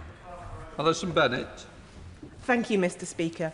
Can the Minister confirm whether the Attorney-General will publish any advice he or the government have received on whether there has been breaches of international law during the conflict in Gaza? Thank you. Yeah. Minister. Mr. Speaker, I think that's more properly a question for the Attorney-General. I think there's been some correspondence between him and his shadow, but I'll revert on what the latest Attorney-General's position is on that question. Shocker Adam. Thank you, Mr. Speaker. After having witnessed the Israeli army massacre over 60,000 people in Gaza, 19,000 of whom are children, the blood-soaked tentacles of the Israeli army are now reaching closer to home, especially in my case. Yesterday afternoon in Doha, my niece, with her daughter, was spending loving times together in the library when the bomb by the Israeli army, which this government fails to condemn as committing a genocide, dropped a bomb 2 to 3 streets away from where they were. The building shook, smoke everywhere, and up till this point, my niece's baby is still asking, will it happen again? So I asked the Minister, will it happen again? And what is this government going to do beyond empty words?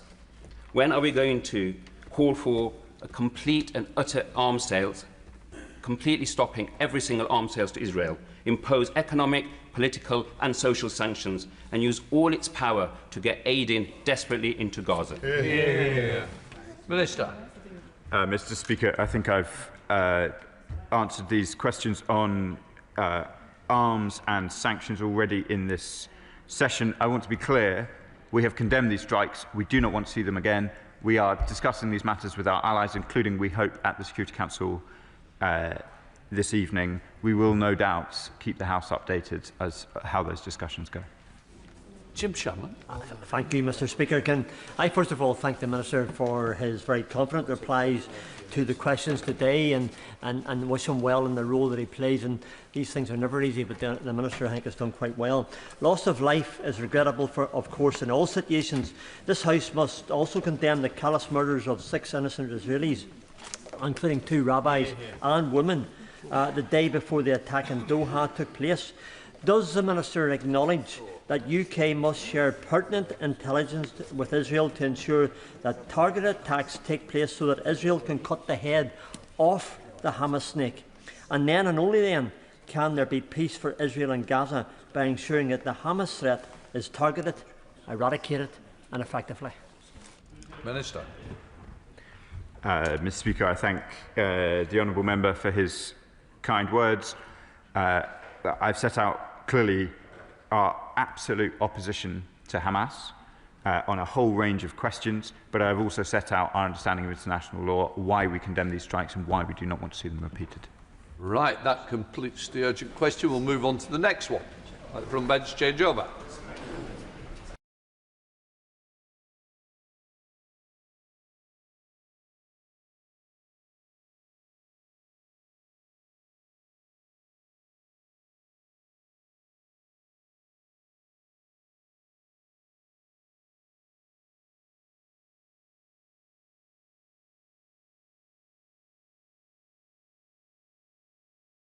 queue in the House and a very serious topic to be discussing.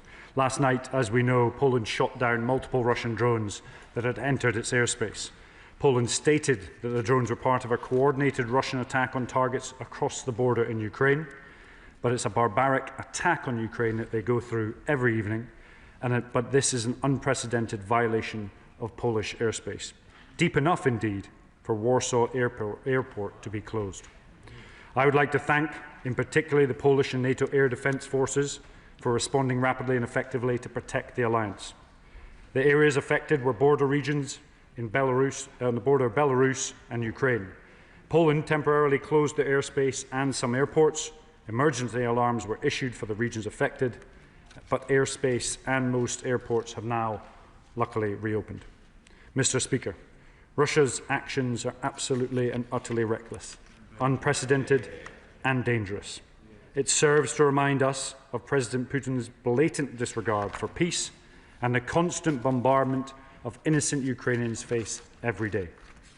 In response, Poland's Prime Minister Donald Tusk has announced that Poland will request to invoke Article 4, NATO Article 4, which allows any ally to consult with others when they believe their territorial integrity, political independence or security is threatened. The Prime Minister has been in contact with Prime Minister Tusk to make clear, absolutely crystal clear, the UK's support for Poland and that we will stand firm in our support for Ukraine. The Defence Secretary is meeting E5 counterparts today and will discuss what additional support we can provide, including to reinforce Ukraine and strengthen NATO, and we stand in full solidarity with our ally Poland. We condemn this action. We say to Russia, your aggression only strengthens the unity between NATO nations. Your aggression only strengthens our solidarity to stand with and beside Ukraine. It reminds us that a secure Europe needs a strong Ukraine. With our allies and partners, and through UK leadership of the coalition of the willing, we will continue to ramp up the pressure on Putin until there is a just and lasting peace. Cartledge. Thank you, Mr. Speaker, for granting this urgent question. Can I begin by expressing our total solidarity with the people of Poland? As the opposition, we stand shoulder to shoulder with the government in support of our strong NATO ally. Hear, hear. Poland is a great nation and a great friend of Britain. Our thoughts are with their people, and we fully support all efforts to rally our NATO allies and ensure that Poland's invocation of Article 4 is responded to in the swiftest possible time. This is an unprecedented violation of Polish and NATO airspace that must be met with total condemnation and a robust response. So must the latest bombings of Ukraine, as Russia continues to target civilians and conduct an unprovoked war of aggression without any regard for human life. Can the Minister share with us what, if any, judgment they have been able to form on the precise motivation for this drone incursion? If it is the case that this was designed to test NATO's resolve, is it not the case that Putin will have already seen how strong that resolve is to stand united against this aggression? We understand Dutch F-35s were directly involved in supporting the Polish military response and that fighters from other NATO nations may have been scrambled. Is it not sobering to reflect that the F-35s from the Netherlands followed us in rotating air support for Poland, and therefore that if this incursion had occurred just weeks ago, RAF Typhoons could have been directly involved? On the specifics of our joint NATO response, can the Minister say more about what invoking Article 4 means in practical terms for the UK and our allies, and what the next steps are? Importantly, can he outline what discussions the UK government has had with our US counterparts on these developments? And above all, given that this incident involved use of lethal Russian drones against a fellow NATO member, what further steps is the government now considering to constrain Russia's ability to threaten our closest allies and to provide further support to Poland? Finally, in light of the Norway deal, the Minister will be aware that one of the largest ever defence export deals concluded under the previous government was the sale of ground-based air defence to Poland. In the week of DSEI, doesn't this show why such industrial collaboration with our allies is important not just economically but in defending our close allies? And to conclude, there are those who may question the nature of the Russian threat or question the need to significantly increase defence spending. But these events should leave nobody in any doubt that the threat extends beyond Ukraine, and therefore that we must continue to stand shoulder to shoulder with Ukraine, with Poland and all our NATO allies. Minister Cairns. I'd like to thank the honourable member for his response and also the bipartisan support for what is a really serious issue. So what is NATO Article 4? For clarity, Article 4 is a consultation mechanism. If an ally perceives its territorial integrity, its political independence or its security is threatened, it can invoke Article 4, and that's what Poland has done. Discussions would then take place in the North Atlantic Council, NATO's senior political body, of which the UK will absolutely and of course be involved. I mentioned early on in my speech the status of the attacks. Poland stated that the drones were part of a coordinated Russian attack on targets across the border in Ukraine, but that doesn't in any way, shape or form excuse those attacks. Those attacks are an unprecedented violation of Polish airspace and unprecedented scale. And then I would just like to confirm that I agree that the industrial collaboration we have with our allies and partners is absolutely essential as we move forward, as NATO moves forward, and as our partners and allies' relationships move forward, to make sure that we are prepared in any way, shape or form for an escalation or indeed an existential crisis should it come across us. We're doing a huge amount to lead our allies and partners with response to Ukraine. Just as we speak, the Secretary of State is with the E5. He is talking about the coalition, the willing. He's talked to Poland representatives already. And of course, we're leading the way in that coalition, its formation, its structure, and of course, how it's going to deploy, should it need to do so if peace ever comes to Ukraine. Derek Twigg. Thank you, Madam Deputy Speaker. Can I welcome the Minister's statement? Isn't it the case that this again is an example of what Russia really believes in, and that is complete annihilation of Ukraine? It doesn't care what collateral damage it does elsewhere, although I believe this was a deliberate move by the Russians in terms of sending drones across into Poland, and I welcome what the Polish response and the NATO response was. But isn't this an example of where really we need to be talking about ramping up support for Ukraine in terms of industrial cooperation, in terms of making sure they get more munitions, more equipment, quicker and better, and ramping up sanctions as well. And may I add one final thing? I think we need to consider, with the budget coming up, how we ramp up and increase further defence expending ahead of the recent targets being set out. Minister Cairns. So I'd like to thank the honourable friend for his question and also his support for defence as a whole. I completely agree that the Ukrainians are going through a serious violation of international law by a barbaric and reckless leader within Russia. They are feeling and experiencing bombing, drone attacks, ballistic missile attacks, which you can't hear, subterfuge, sabotage, hostage-taking, and huge, large-scale kidnapping of children. Air raids go off every night in Ukraine, reminiscent of World War II. The wailing of those sirens just alone have a psychological impact that will last long after any war finishes. So why in today is this happening? Well, it's because of Putin's barbaric, unprovoked, illegal invasion of a sovereign state. And we must continue to do the maximum amount to ensure that we support Ukraine and encourage their allies and partners. But we have done a significant amount. If you will recall, the last UDCG, we did a 50-day drive to deliver more for Ukraine. 50 days on from that, we had 5 million rounds of munitions, 60,000 artillery shells, rockets, missiles, 2.5 thousand uncrewed systems, 30 vehicles, 200 electronic warfare and defence systems. And then on top of that, we had a 70 million plan to provide 350 air defence missiles, and then finally 150 million to provide air defence and artillery. We are at the leading edge. We have been for a long time in supporting Ukraine, and we will continue to do so long into the future. I call the Liberal Democrat spokesperson, Helen Maguire. Thank you, Madam Deputy Speaker. Overnight, Poland faced down an unprecedented violation of NATO and Polish airspace. The latest act of belligerence by a Russian dictator hell-bent on recreating the Russian Empire. This is a stark reminder that history cannot repeat itself. These drones were part of Russia's latest large-scale assault on Ukraine, where 450 drones were launched. And we thank the Polish Air Force for protecting the NATO alliance, and we stand with our allies. No matter what President Trump believes, it's clear that Putin is not stopping. And he is not considering peace, he is testing NATO's limits. A line has been crossed, and we must collectively stand up to this aggression.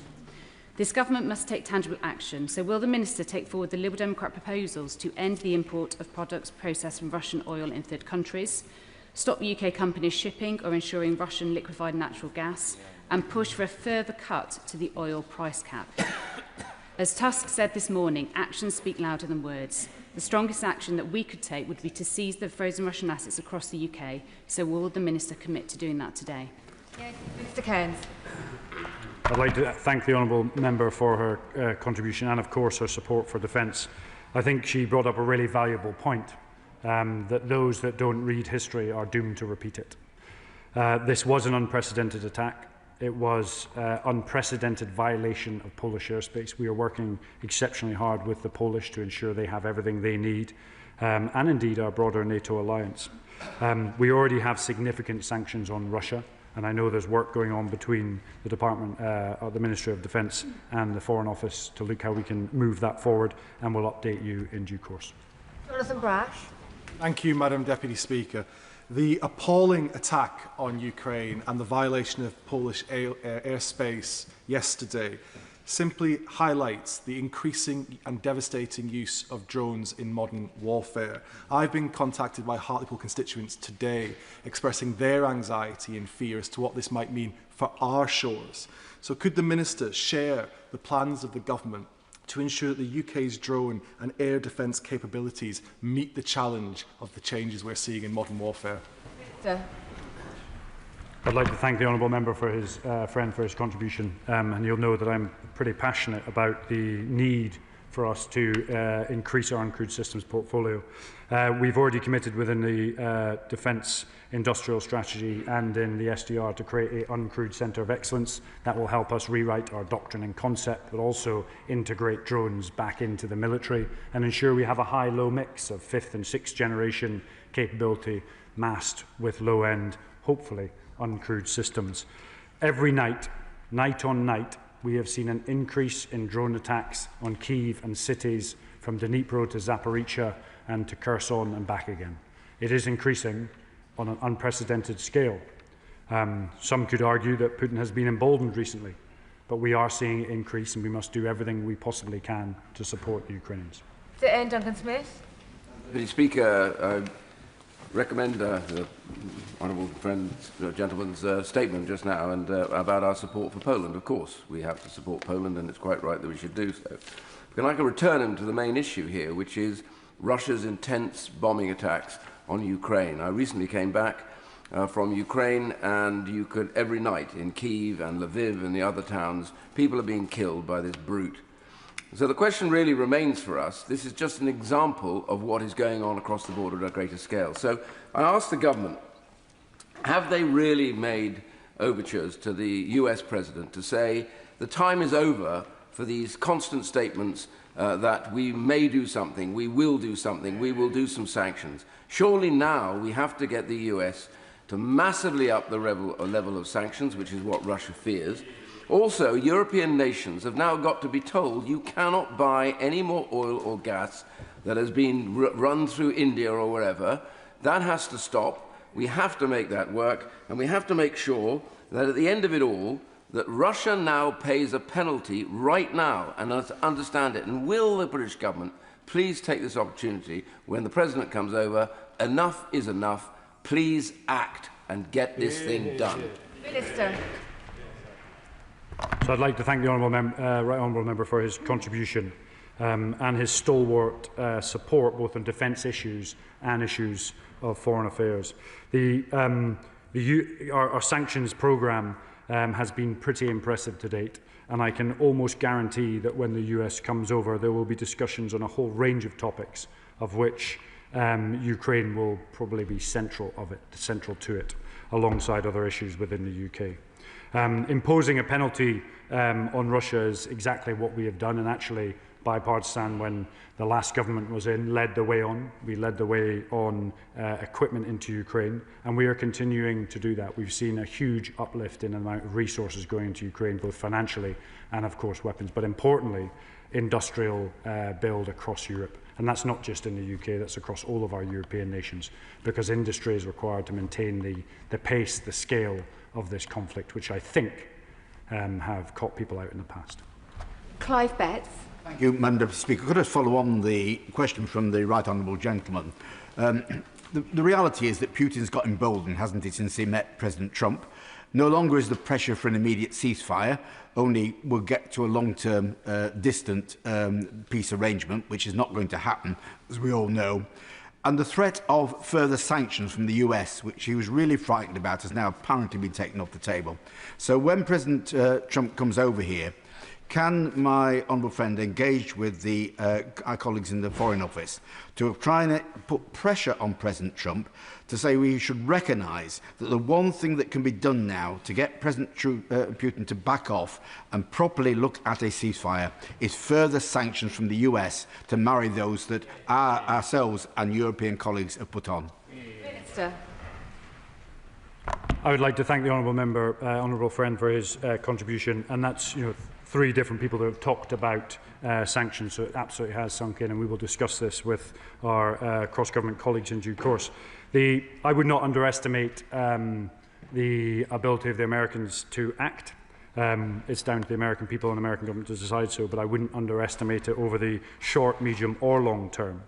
And I think one of the key points we have here, by having a US visit of such a level, gives us the opportunity to discuss these issues in person and really highlight what's important to us.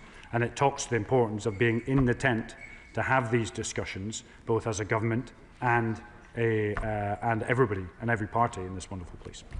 Mark Pritchard. Thank you, Madam Deputy Speaker.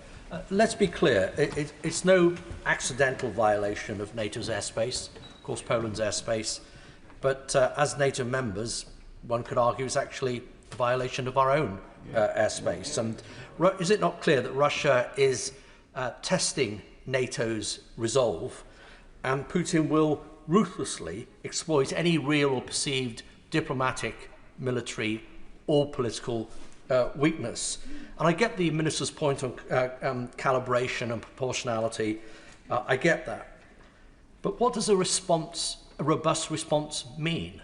And following on from the earlier question from the Labour benches, what about UK air defences, given there are many, many Russian ships in the English Channel and around all of these isles where drones can easily be deployed? Minister. So I'd like to thank the honourable member for his contribution.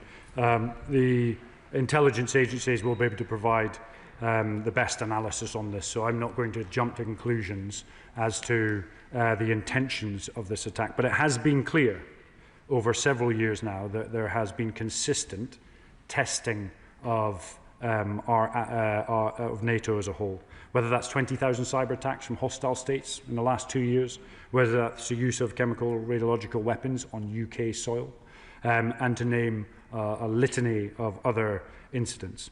When it comes to the strategy, I fully support the Ukrainian strategy of fight and talk and to keep the pressure on the Russians to ensure that they come to the table.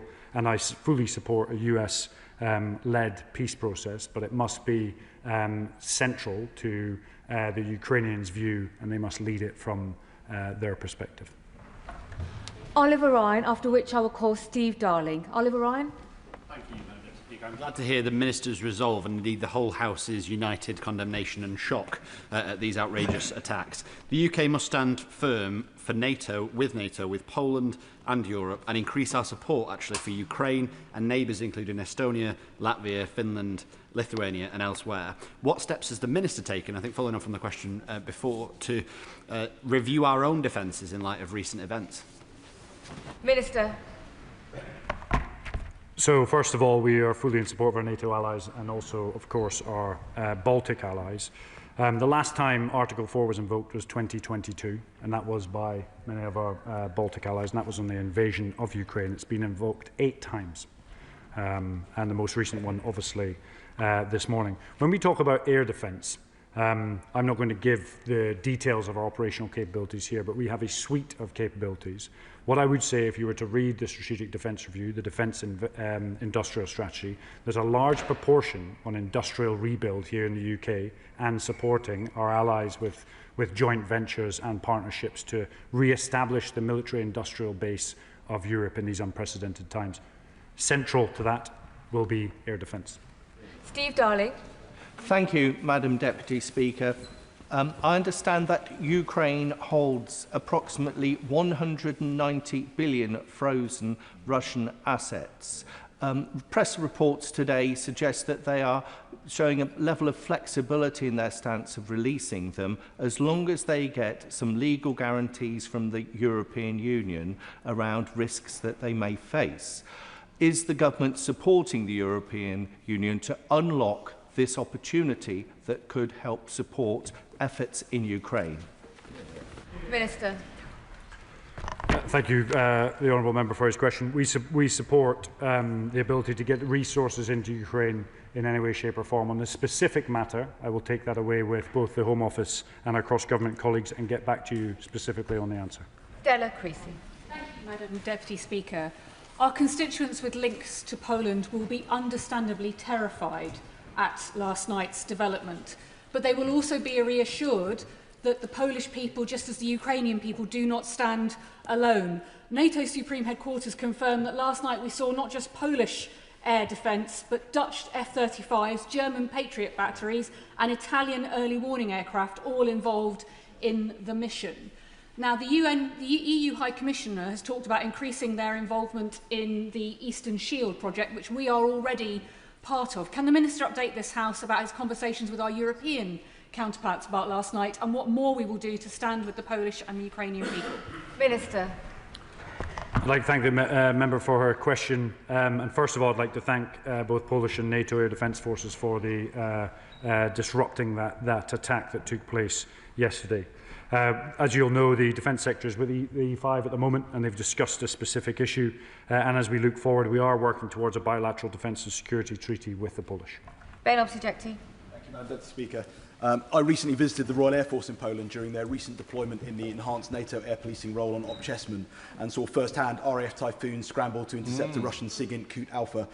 Poland feels the threat from Russia much more keenly than I think we appreciate in this House. Very good point. I raised in the drones debate last week with the Minister that we have a paucity of counter-UAS capability. Whilst we obviously don't face the risks that Poland do or have plans such as Shield East, what steps is the government taking to ensure our own territory, critical infrastructure and military bases, both here and overseas, each possess an organic capability that can be brought to bear? Minister. I'd like to thank the member for his question. We need to have an integrated air defence system with our European and NATO allies, absolutely, and we must also look after our critical national infrastructure. That's why the SDR and the Defence Industrial Strategy really has a focus on that industrial rebuild, of which a part of that is air defence. We're also working with our Ukrainian allies to learn from them best practice and pull that back to here in the UK. Moon. Whereas, Madam Deputy Speaker, the shocking escalation of hostilities by Russia is not only a deliberately provocative act, but threatens all NATO states. An ironclad response is now required. Will the Ministry, with NATO partners, be unequivocally reminding Russian and Belarusian counterparts of NATO Article 5 and that an attack on Poland is an attack on all NATO partners, including the United Kingdom? Minister. So we will absolutely do that. It's worth noting Article 4 and Article 5 are not linked, but nevertheless, we will be going all out to remind all of our allies and partners of the severity of this situation and, of course, the continuing barbaric nature of Putin's invasion of Ukraine. Charlie Maynard. Could the Minister outline what this government is doing to highlight and explain to the citizens of our country what our obligations are to Poland, Lithuania, Latvia, Estonia and all of our NATO allies under Article 5, and the role that the Joint Expeditionary Framework plays, or force plays, with the Baltic 3, Nordic 5, Netherlands and the UK? Thank you. Minister. I think the member brings up a really important point. One of the biggest impacts to cost of living across this country is the war with Ukraine and Russia. It's having a second, third order effect that affects everyone in the country. I think it's really worthwhile reminding our citizens of that. That if Article 5 were being enacted, that we would have an obligation to defend. And that is so important when we look at focusing on our foreign policy and where we need to prioritise our resource. John Slinger. Thank you, Madam Deputy Speaker. The UK and Poland have a very close defence and security relationship, and they are one of our most important European allies. So what plans does the Minister have to strengthen this relationship and that with our other allies? And does he agree that we need to do all we can to calmly make clear to our population here that the defence of the free world is being tested and that we all need collectively to be resolute in our response? Minister. I'd like to thank my honourable friend for the question. For 24 years in the military, I've never seen it so fractious or fragile as it is, particularly today. And I think it's on all of us to make sure the population understands the risk in the geopolitical environment that surrounds us and gives us our standard of living that we have here in the UK. When it comes to Poland, we're working towards a bilateral defence and security treaty with them, which will deepen ties and industrial partnership. Stuart Anderson. Thank you, Madam Deputy Speaker. I believe this was a deliberate attack by Putin to test the resolve and the resources of NATO, and we will see more of these in the coming weeks, months and years. What I've also seen is that Russia were very quick on disinformation and pumping the airways in the cyberspace. Can we ensure that we're providing all resources to counter disinformation, because it is a battle space on its own, and ensure that we are ramping up with the current threat that Russia is pushing out across NATO countries? Minister. I'd like to thank the honourable and gallant member for his contribution and his support to defence affairs. It's worth reminding us, and sometimes we're quite disparaging, that NATO is the most effective military alliance ever seen in history. And its numbers and its capacity far outweigh some of our adversaries. One of the areas I do believe they have a fantastic command capability is information operations, but actually we all collectively as members of Parliament play a part in it. And that's by taking the messages that we have today and making sure our nation and individuals within our constituencies understand the second and third order effects of potential escalation. John Woodcock. Thank you very much. For many years, Banbury has been home to thousands of Polish citizens who will understandably be very concerned at events over the past 24 hours. Can the Minister reassure them that not only is our relationship with Poland steadfast, but that this government is taking steps to strengthen it in spite of Putin? Minister. The one thing that Putin's actions have done is they pull NATO together, they forge alliances, they forge partnerships, and they focus us in on the barbaric nature of Russia's aggression. I've worked with the Polish in the past. We have a great relationship with the Polish. They are increasing defence spending. There are industrial opportunities there. And of course, we have great cultural ties with Poland, whether that goes to the Polish serving in the Air Force in the Second World War, all the way through to the latter years. So we are fully behind Poland, our allies and our partners. Dave Dugan. Thank you, Madam Deputy Speaker. Can I first congratulate and salute the brave air crew that intercepted this flagrant breach, not just of Poland's airspace, but of international rules-based order. I don't believe for 1 second that this was some inadvertent mistake. I think this is classic Russian playbook. They were probing NATO in that attack, and they'll continue to probe until they come up against the resistance that they deem worthy of a change in policy. Russia responds in two ways. One is for strength and one is for weakness. And if they see weakness, they will continue. So can the Minister help us understand in the House what that robust response to that flagrant attack will look like? Minister. So as I mentioned earlier, when these incidents take place, it forges the alliance and it focuses it, and it takes away any friction because we create unity of effort. And so it's a mismove by Putin to think that it doesn't really make NATO stronger. And if we're looking at sort of deterrence, whether it's by punishment or denial, one, Ukraine is holding back one of the biggest militaries in the world, and they are being punished, 1 million casualties. And then denial is greater NATO unity and focus on the aggressor that is Putin. Thank you very much, Madam Deputy Speaker. This attack by Vladimir Putin on a NATO member and one who's been a leader in resisting Russian aggression and supplying Ukraine is a clear escalation, an attempt, as others have said, to probe NATO defences and intimidate the alliance.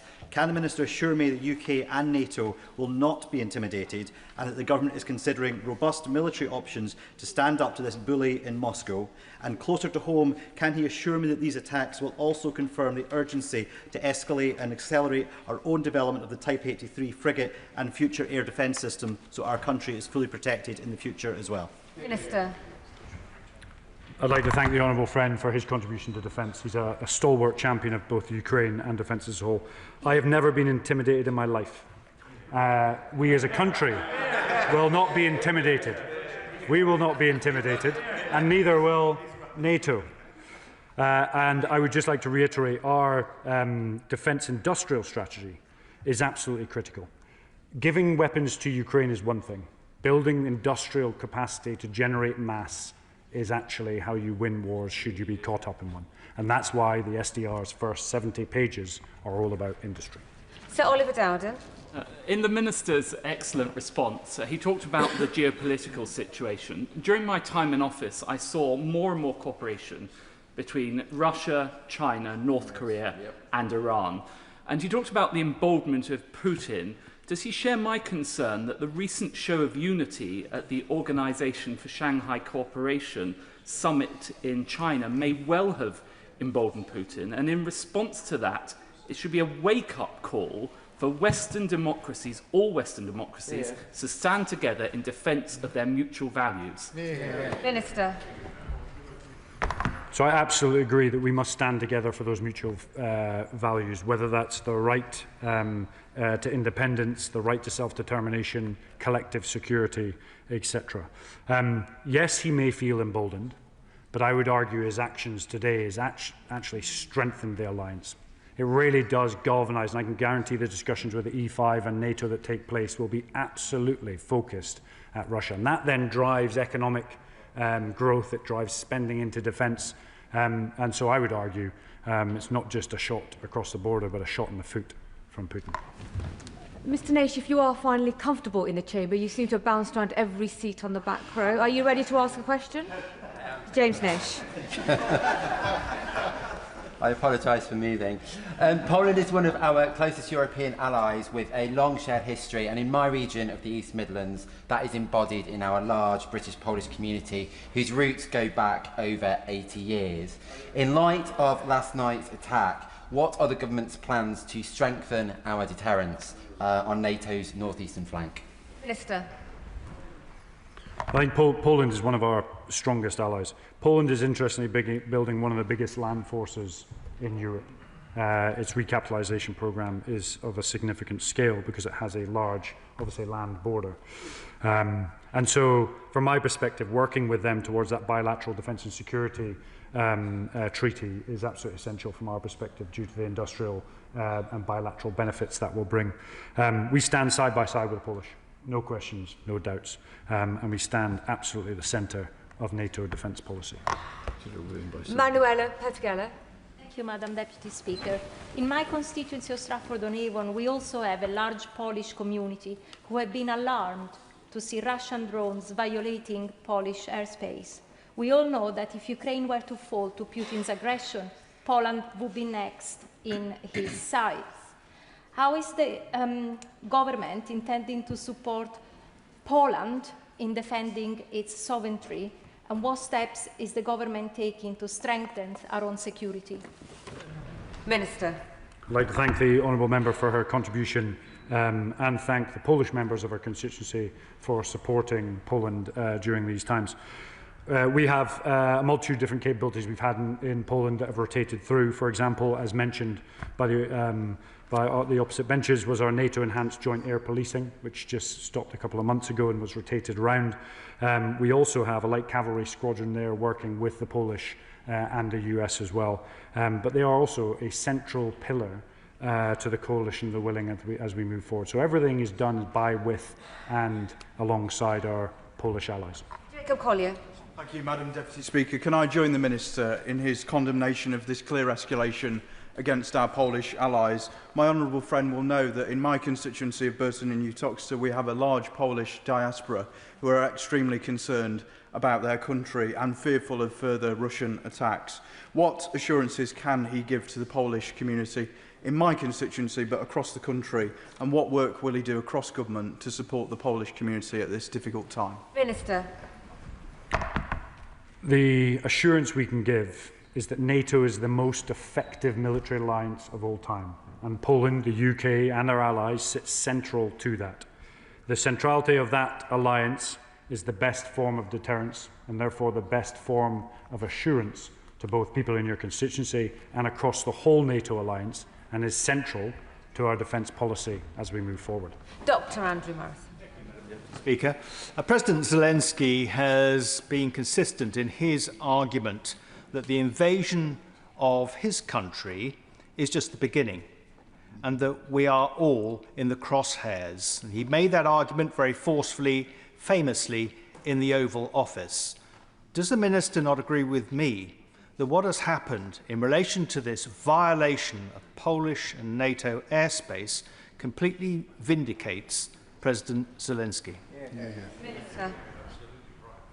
So I've met President Zelensky several times, and I'm a keen observer of the conflict as it's moved forward. 1 million Russian casualties, a 40-kilometre dead zone on the front line that would reflect any battlefront or front line from the First World War to the Second World War. What is happening there is absolutely atrocious. And I always am really clear that deterrence, yes, peace, yes, but appeasement, no. Kevin Bonavia. Thank you, Madam Deputy Speaker. Like the Honourable Member for Huntingdon, I was also part of the excellent Armed Forces Parliamentary Scheme visit to Operation Chessman in Poland earlier this year. And I also saw the scrambling of our RAF Typhoon jet going up in the sky to check out suspicious Russian air activity. Now, that was a surprise to me, but speaking to RAF personnel, found that was actually quite common at the time. And then later on, speaking to our Polish counterparts, this is what they are facing in Poland, and the public there are well aware of the Russian threat. Here in this country, I'm not so sure the British public quite get how serious this threat is. They in Poland are on the physical front line. People in Ukraine are paying the horrible price of Putin's aggression. Can the Minister reassure this House and the public that this government is doing all it can to deal with the Russian threat in terms of cyber attacks, its grey warfare on Europe and indeed this own country? Minister. I'd like to thank the honourable friend for his question. I think he points on a really important point. We must not alarm the nation. We must not scare the nation. We must be honest with the nation as to the risks, the threats that are posed towards us, our defence, and indeed the citizens of this country. And we need to be clear with that. And that's why, so interestingly, within the Strategic Defence Review, you'll see some talks about military intelligence and the review going on, because we've got to make sure, if we're going to explain to the population why we're spending more defence, that it's related to those threats. So we're going to clearly explain it. The SDR has stated that, and then we're going to double down on investment in defence industry to ensure we can provide the assurance that we can contribute to NATO in an absolutely above and beyond meaningful way. Gavin Robinson. Madam Deputy Speaker, in November 2022, the Honourable Member for Witness, the Honourable Member for Angus and myself were in Ukraine with the Defence Select Committee when there was an onslaught of rockets fired into that country, one of which errantly fell into Poland and killed 2 Polish nationals. That day, Poland considered triggering Article 4, and today, clearly, they have done so. But in the intervening almost 3-year period, there has been a growing reluctance to equip Ukraine to defend their skies, and importantly, defend their skies from the skies. So whilst this Article 4 meeting of Member States will consider how we protect the skies of NATO, can the Minister confirm that he's willing to extend that conversation as to how we appropriately and effectively defend the skies of Ukraine? Minister. A great question from an individual who I know is a stalwart supporter of defence. There is from my perspective, as we move forward with the Strategic Defence Review, Defence Industrial Strategy, to ensure that we revitalise our defence industry so we can produce, importantly, a mix of high-end systems that can act as high-end air defence, but also low-end systems that can be used in an economic mismatch between cheap and high-end systems. And getting that mix is complicated, but I absolutely know within both the defence industrial strategy and the SDR, we're intent to ensure our British military is equipped with that high, low-end mix of 5th and 6th gen and mass-produced hardware in due course. Sir Julian Lewis. Thank you, Madam Deputy Speaker. I entirely agree with the Minister when he says that NATO is the most successful defensive alliance in history. But the reason for that is that until recently, the commitment of the United States to NATO was never in question. It is in question now because of the nature of the incumbent of the White House. Either President Putin has some sort of hold over Donald Trump about which we do not know, or it's because he successfully flatters him. So when President Trump is in the country, can we point out to him in the strongest possible terms that if, after having had the red carpet rolled out for the killer in the Kremlin, this is the response a couple of weeks later, that shows that Russia is showing nothing but disrespect to the White House and to its occupant. I'd like to thank the honourable member for his continued support to defence. The United States has been really clear that it would like European nations to spend more on defence.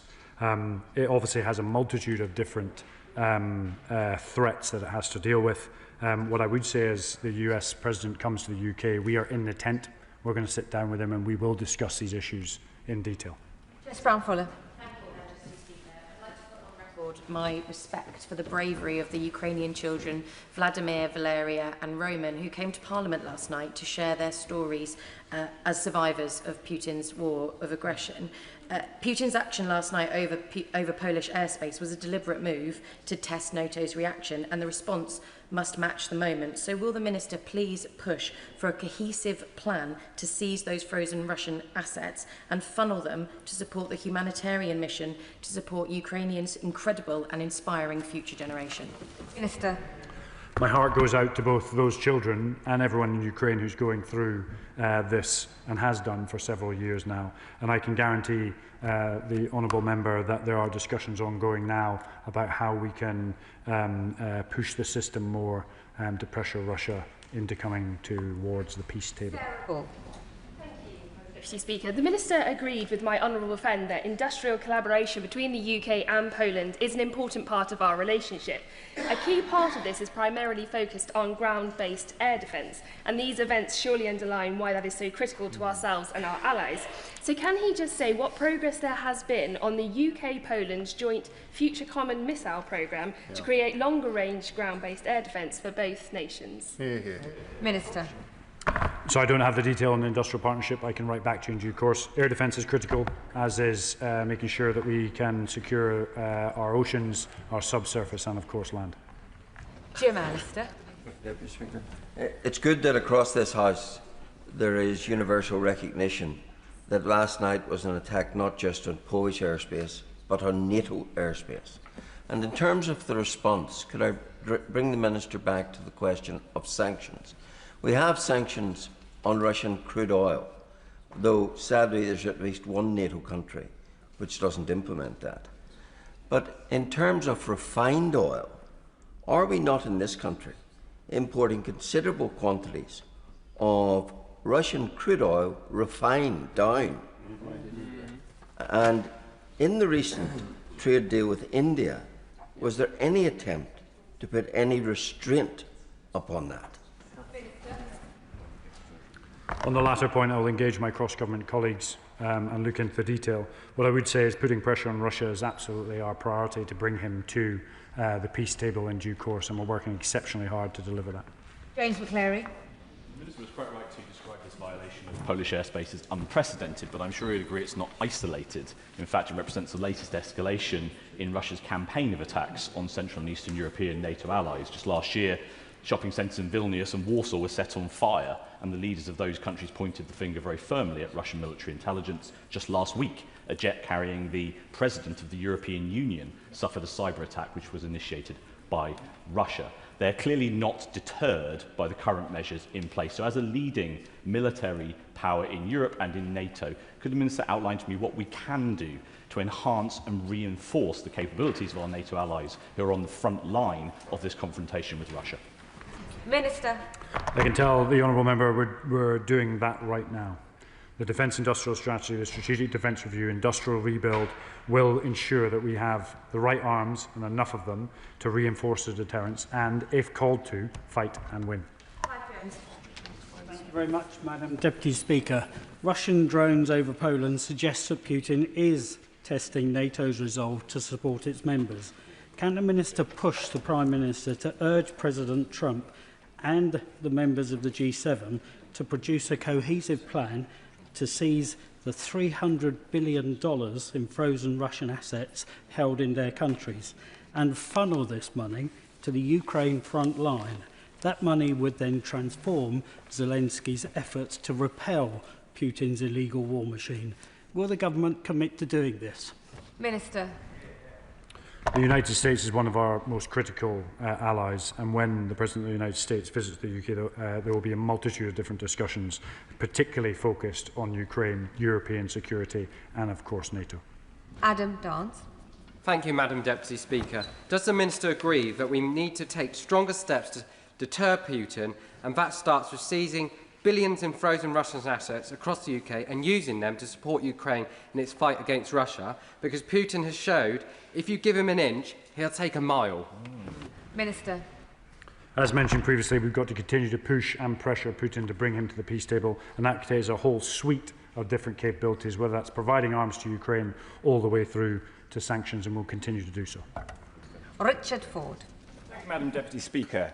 The Russian drones over Poland were tracked by Polish aircraft, but also by Dutch aircraft that are stationed in Poland.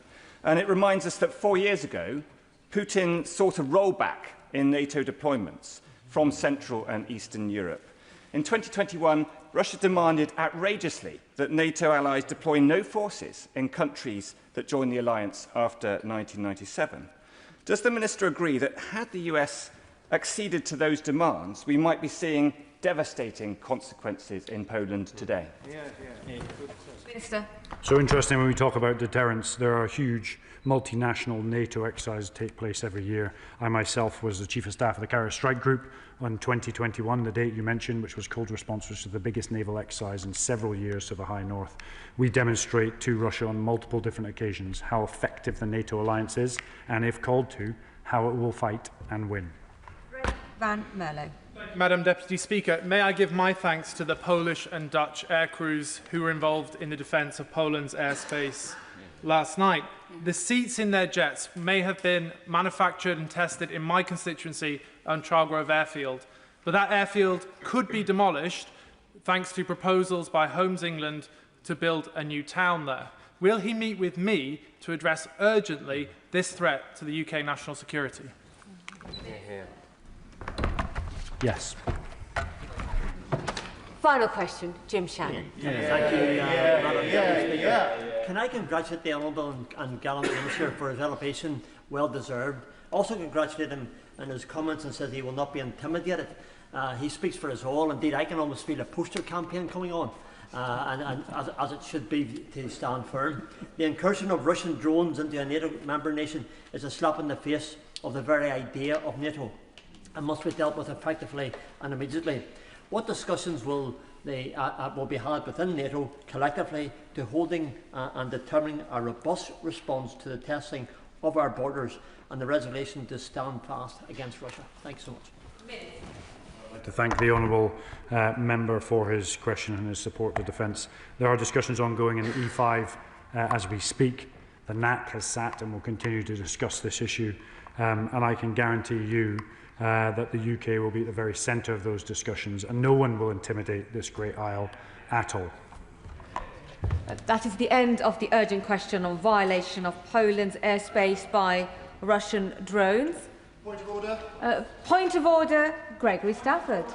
Thank you, Madam Deputy Speaker. I wish to seek your guidance on a matter which I believe constitutes a breach of the ministerial duty to respond to members' correspondence in a timely manner.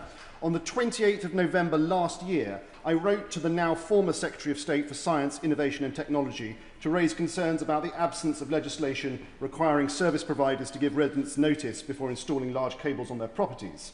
Since then, I have followed up with the Department on the 22nd of January, the 20th of March, the 28th of April, the 13th of June and the 24th of July. It's now been 9 months without receiving a substantive reply. I understand the new Secretary of State is new in her job, and I congratulate her for that. But this considerably hinders my ability to represent my constituents, and I seek your guidance on how we can get a response. I am grateful to the honourable member for his point of order and for giving advance notice. Ministerial correspondence is not a matter for the Chair, that all honourable members should be entitled to expect a timely reply when they write to any member of the government. I can see the Treasury front bench nodding in agreement. I'm sure that the Treasury front bench will now make sure that the appropriate department and minister has been made aware and will respond to the honourable member's request as fast as they possibly can. Is Mr Corbyn, were you bobbing earlier for a point of order? Point of order, Jeremy Corbyn. Thank you, Madam Deputy Speaker. I wish on a point of order to raise an apology to the House for inadvertently misleading the House yesterday during the debate on the Chagos Islands Bill, in which in column 816 of Hansard I was discussing the role of Olivier Bancoul in relationship with David Snoxall, who was the then High Commissioner to Mauritius, in which I said the latter's presence on David Snoxall, pressure on David Snoxall was enormous. He once went to the extent of locking him in his office until they had a proper meeting. I now have checked this with Mr Snoxall, and I made a mistake there. The background facts are that in early November 2000, David Snoxall asked Olivier Bancoul and his committee to come and see him so that they could discuss with them the High Court judgment allowing them to return to the outer islands, and that was a perfectly friendly meeting. And then he goes on to say, I had several meetings over the next 4 years with Mr Bancoul and his committee members, and although Olivier regarded me as not on his side and occasionally denounced me in the press, he never locked me in my office. So I wanted the record to be corrected so that all can be satisfied that the truth has been told. Thank you, Madam Deputy Speaker. Well, I thank the right honourable member for giving notice of his point of order. I also thank him for correcting in so much detail the record at, of course, the earliest opportunity. No. No. I will let the front benches very quickly shuffle over before we get to the next set of business. To the presentation of bills, Secretary Yvette Cooper. Biodiversity Beyond National Jurisdiction Bill. Second reading what day? Tomorrow. Tomorrow.